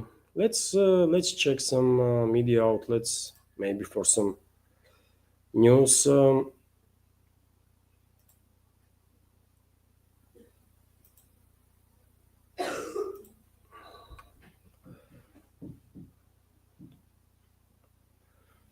Honor T. Oh, interesting headline here. Trump denies cover up in the Jeffrey Epstein case. Yeah, denies. Of course, he will deny, by the way. He's paid for that. And he's put in power or position of president for that exactly, to deny. US President Donald Trump has pushed back against the claims of the cover up in Jeffrey Epstein case, defending his administration's handling of the release of files related to their disgraced financier and their convicted sex offenders' death in jail.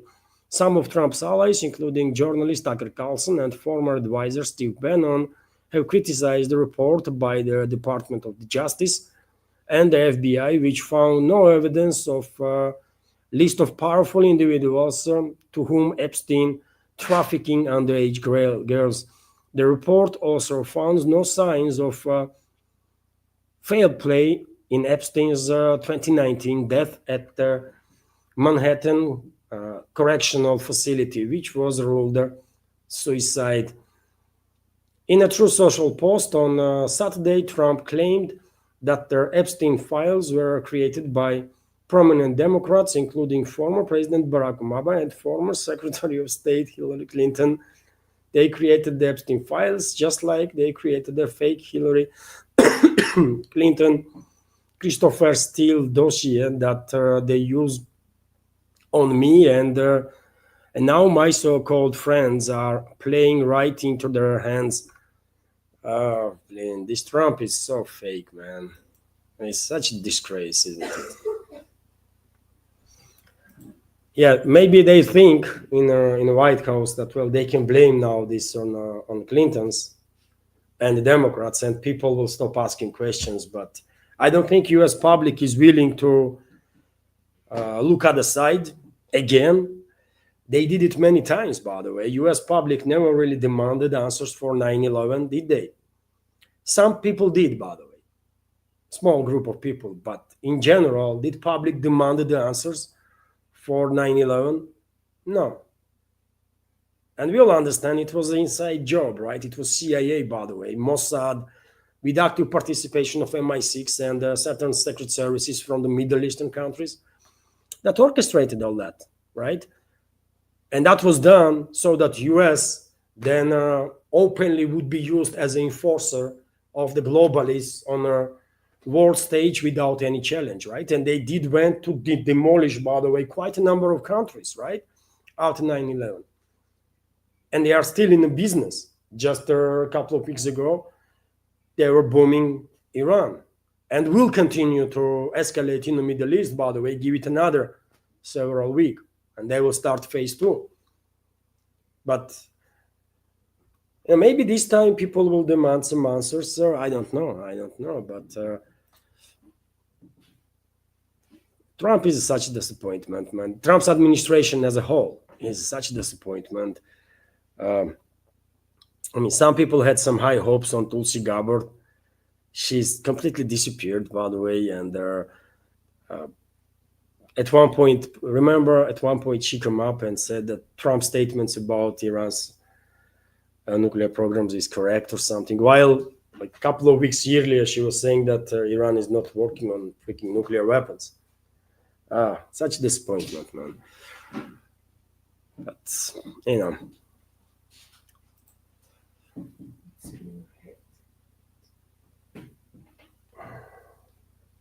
What's in your head? Thank you very much for your assistance, for your $20 donation and super chat on Rumble. Comment is cold sucks. Yes, it does. It is. I mean, how could I get cold in during the heat wave? I don't know. I wake up this morning and you know, when you have this feeling that you maybe you are getting cold or you might have temperature. I didn't check, by the way, but maybe all this because of this weather. Because yesterday was a good rain, by the way, heavy rain actually. Today probably, today weather is little less hot, isn't it? Yes, I mean this rain should play some role to cool down, isn't it? Air, at least a little bit, but you know.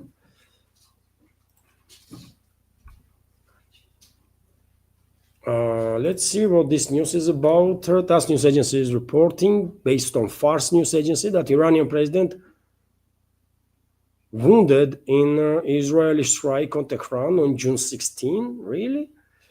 So Iranian President Masoud Pezeshkian and several other officials received minor leg injuries after an Israeli attack on a building in Tehran where a meeting of the Supreme National Security Council was taking place, the Fars news agency reported. So yes, I mean, yet another confirmation that Israeli leadership did try to, and in some cases managed to do actually, killing of military leaders, political leaders, and scientific community representatives, and they were targeting Pezeshkian too. He survived, and I believe Israel was targeting also Foreign Minister Abbas Araghchi, who also survived.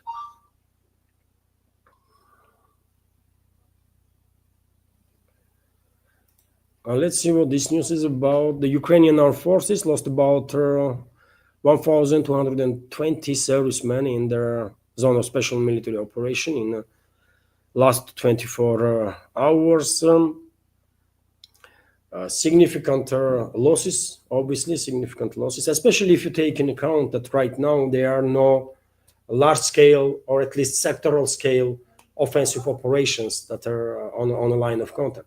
They are fighting going on, but not on a sectoral scale. They're local skirmishes, and in many directions Russian troops are moving forward, liberating more and more settlements. But even due to absence of large-scale military operations. Daily losses of the Kyiv regime is over 1,300 military personnel a single day. And dear friends, we managed to reach $150 with latest donation from what is in your head. We reached 150 from 200 that I was hoping for. I think we had good results, isn't it? I think we had good results. And dear friends, what if I will end this stream now? It's more than 2 hours. It's more than 2 hours.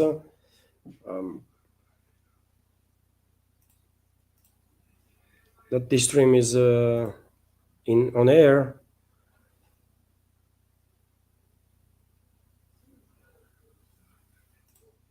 Interesting question from Nidish Kumar. Levan, what is the ethnic background of the Dagestani people? Well, Dagestan is a very unique region, by the way. There is very many dialects in Dagestan, and we are talking about dozens of dialects, by the way. In tiny republic, almost every canyon, by the way, has its own dialect, right? Some may argue even language. When it comes to ethnicity, it's also diverter ethnicity. Dagestan is a topic that scientists have to study, by the way, right? You cannot share. You know what? I have an idea.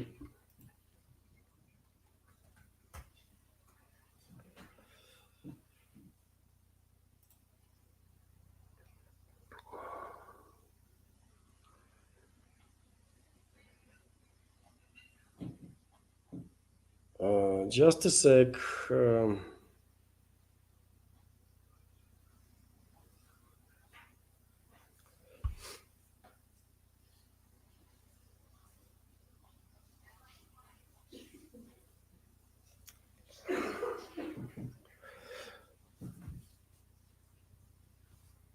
I mean, I opened the page, dear friends, to give your ethnicity in Dagestan, and as it is with the dialects and the language, there are many different groups.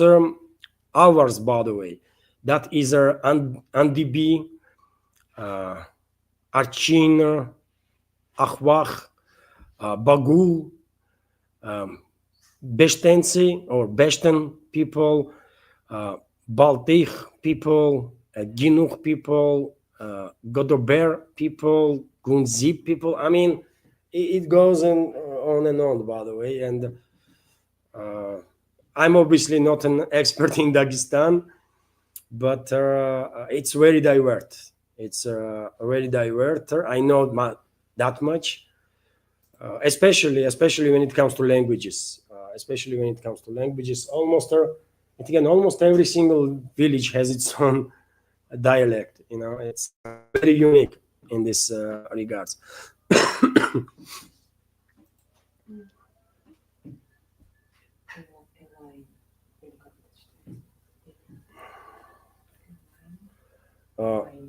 Elaine,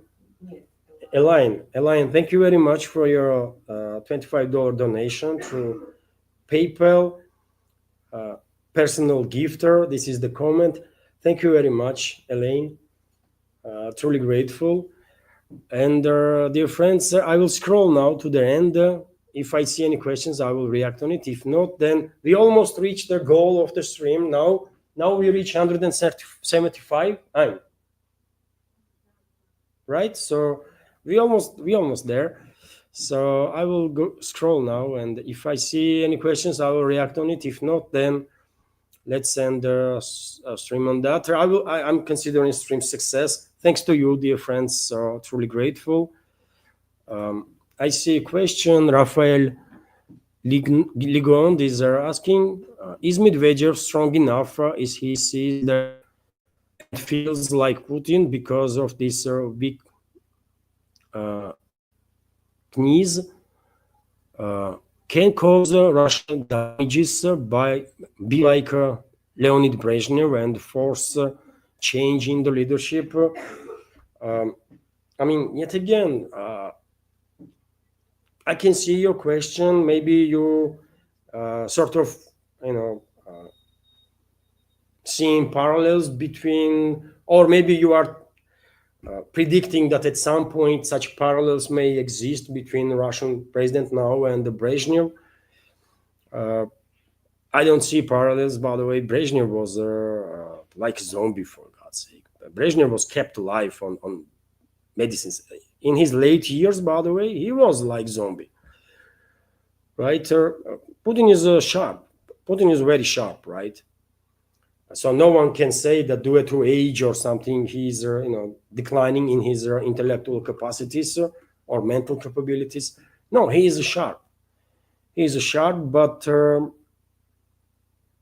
therefore I don't see parallels, and I don't really see risk of some internal rebellion inside the elites, right?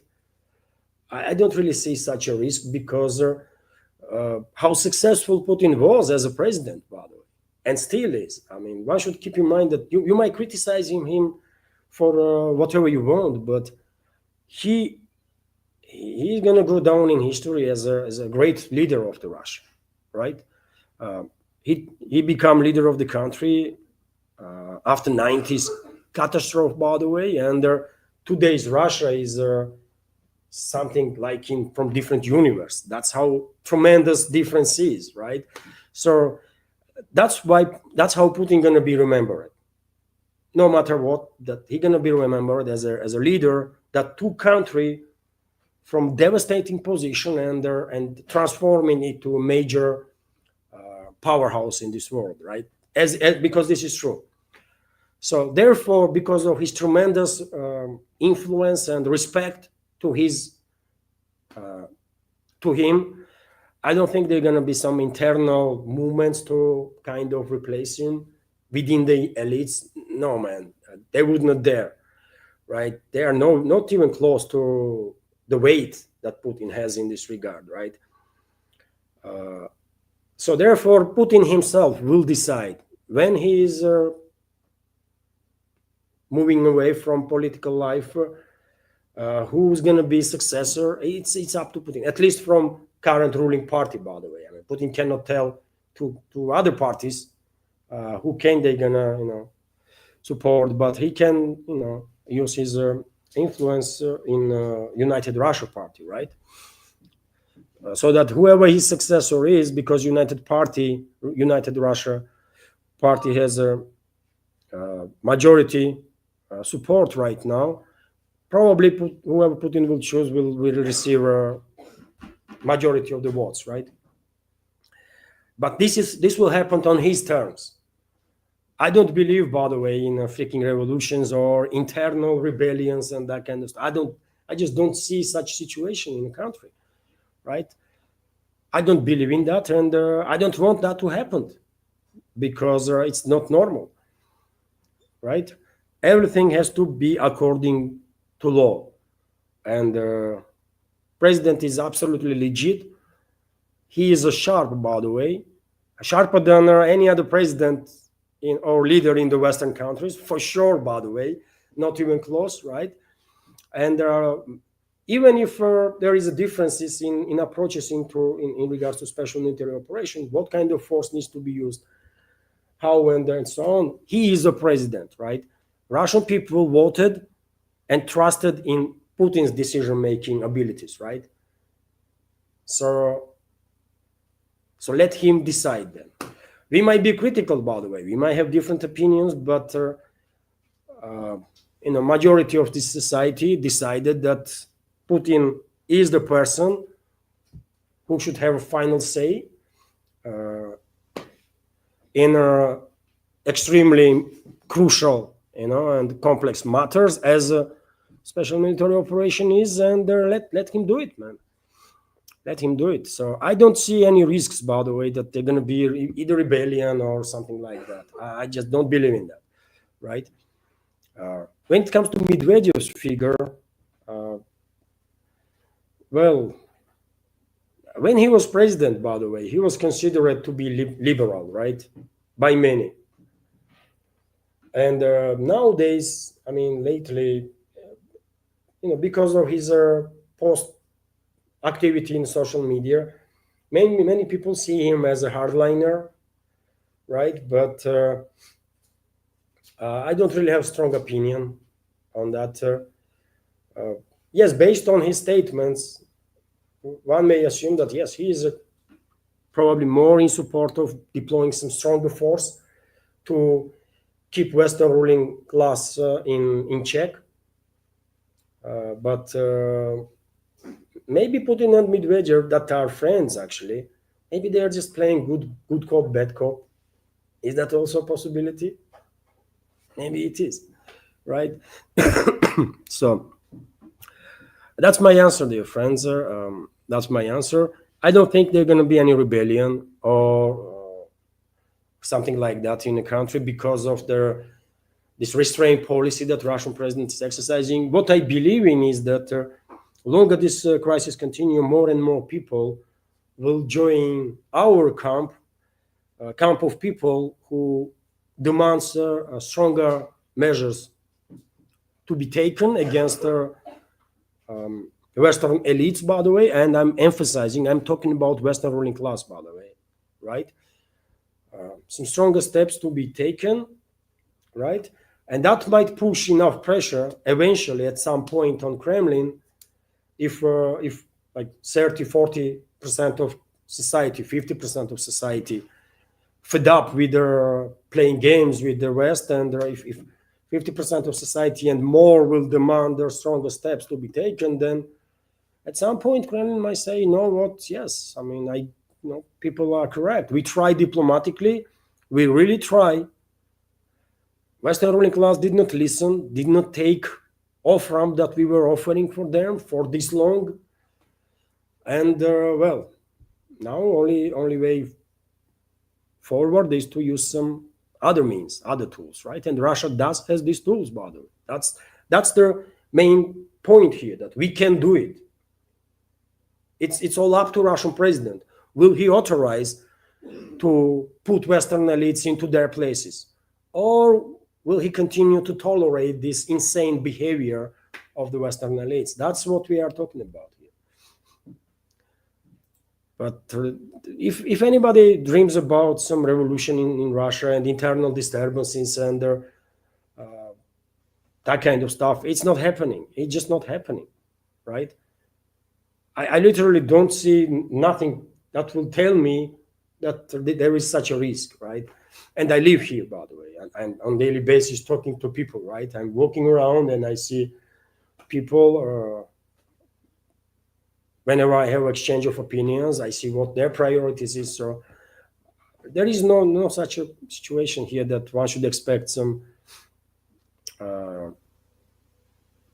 opposition to their Putin's policies. No, people support Putin, and people will just put more pressure potentially, so that Putin will have enough backing, let's say, because we are talking about very difficult decisions, by the way. Can you put yourself in the position of Putin? Would you like to be in that position? I wouldn't,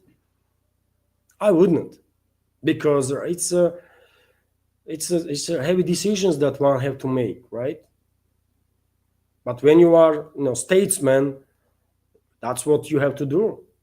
I'm not a statesman, right? I'm a blogger, by the way, and citizen journalist. Very different situation.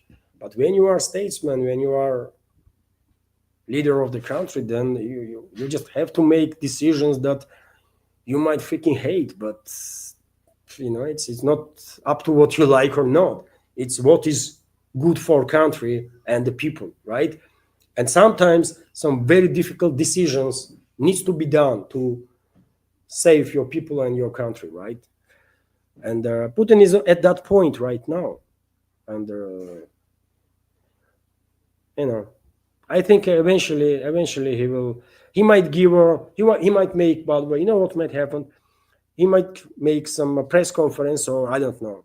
He might use any stage where journalists are presented to offer one final off ramp to the Western ruling class. He might make one final address and call Western ruling class to de-escalate, right? And that's it. After that, probably there will be no more talks about it.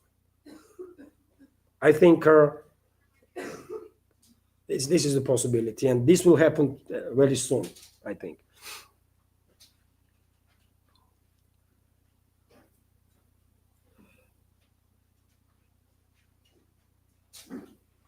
And let's check.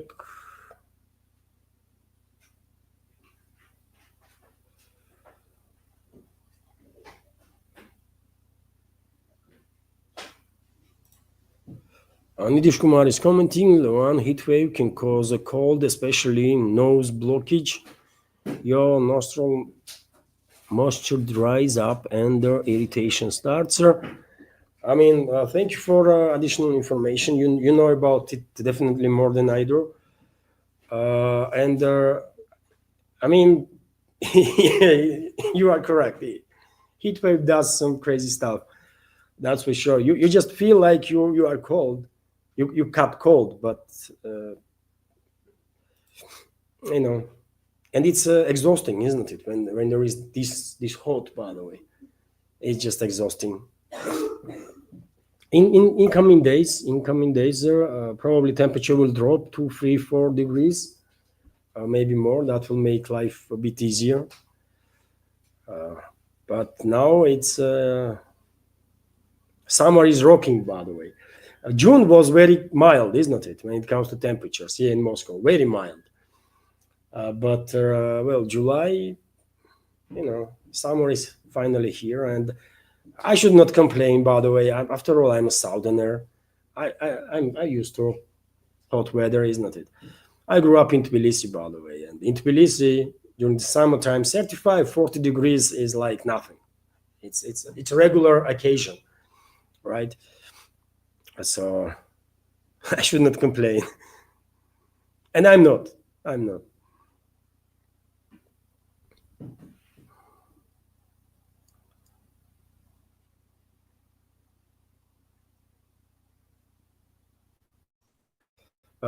I see a question from Bob Hopper. Morning question. Question one. Good morning. Russia does not have a big enough navy patrol. Their cost it's viewed by the West that Russia could not even control Donbass, and with numbers that Rubio state 100,000 since January. I saw this report, by the way, when Rubio spoke about some 100,000 killed there since January. I even didn't pay attention to it because, remember Trump was talking about some million dead or something. It makes no sense, right? It makes no sense to comment on all craziness that Trump, Rubio, or any other official in the West comes up with. Who is probably they are taking numbers from Kiev regime and they are taking it for face value, I guess. Either that, or they are just straight up lying to public, because I find it hard to believe that either Rubio or Trump are not briefed on real data, real situation by Pentagon or by CIA or FBI or whoever has by Tulsi Gabbard, by the way, that is the chief of intelligence there. These people should be briefed on at least on a weekly basis, right? And most likely they are. And it's difficult to believe that either Tulsi Gabbard or CIA told Rubio that Russia lost 100,000 killed since the January. It's nonsense. It's madness, right? It's crazy. Wounded, overall casualties, killed and wounded, can be discussed, even though I think it's still high number. But I mean, everyone killed, by the way, it's 3 to 5, 7 wounded, right?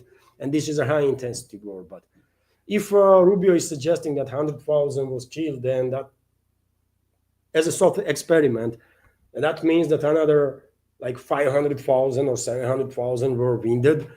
And in such a way, then Russia should not have any army left for that. There should be no Russian army left, right? Earlier, Trump spoke about million killed, right? So if that's million killed, then another 5 to 7 million should be wounded. So yet again, Russia should not have any army. So you cannot take seriously, man, what these people are saying. It's just literally nonsense, right? And I think on your question also, I think it is a really issue among Western elites that they are underestimating. They are overestimating themselves and underestimating Russia, right? And they are struggling with reality.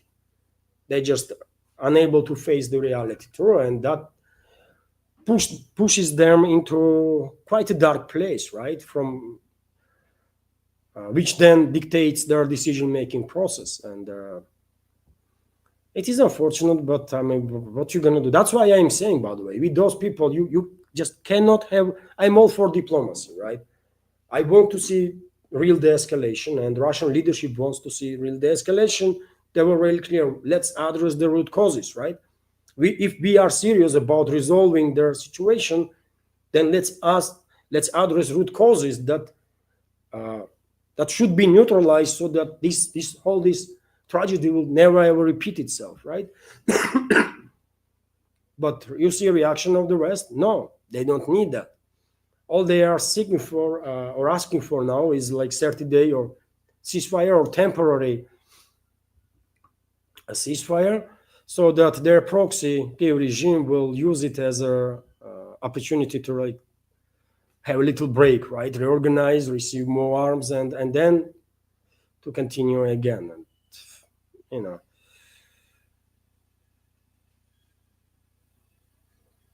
I mean, such a on point comment, by the way. Steve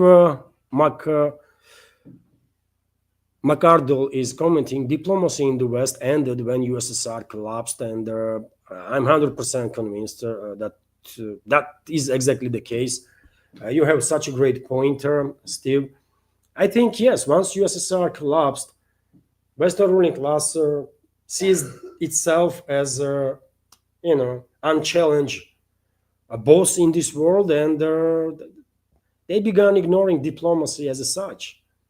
They began using very different approaches, very different language, in which very different attitude, in which diplomacy has no place whatsoever. You are so on point, I believe. So thank you for your comments, Steve.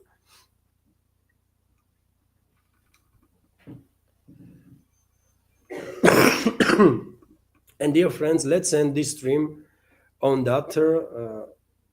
Thank you very much for your time and attention, for your support, dear friends. I will consider this stream also to be success. Goal of the fundraising was $200. We reached 175.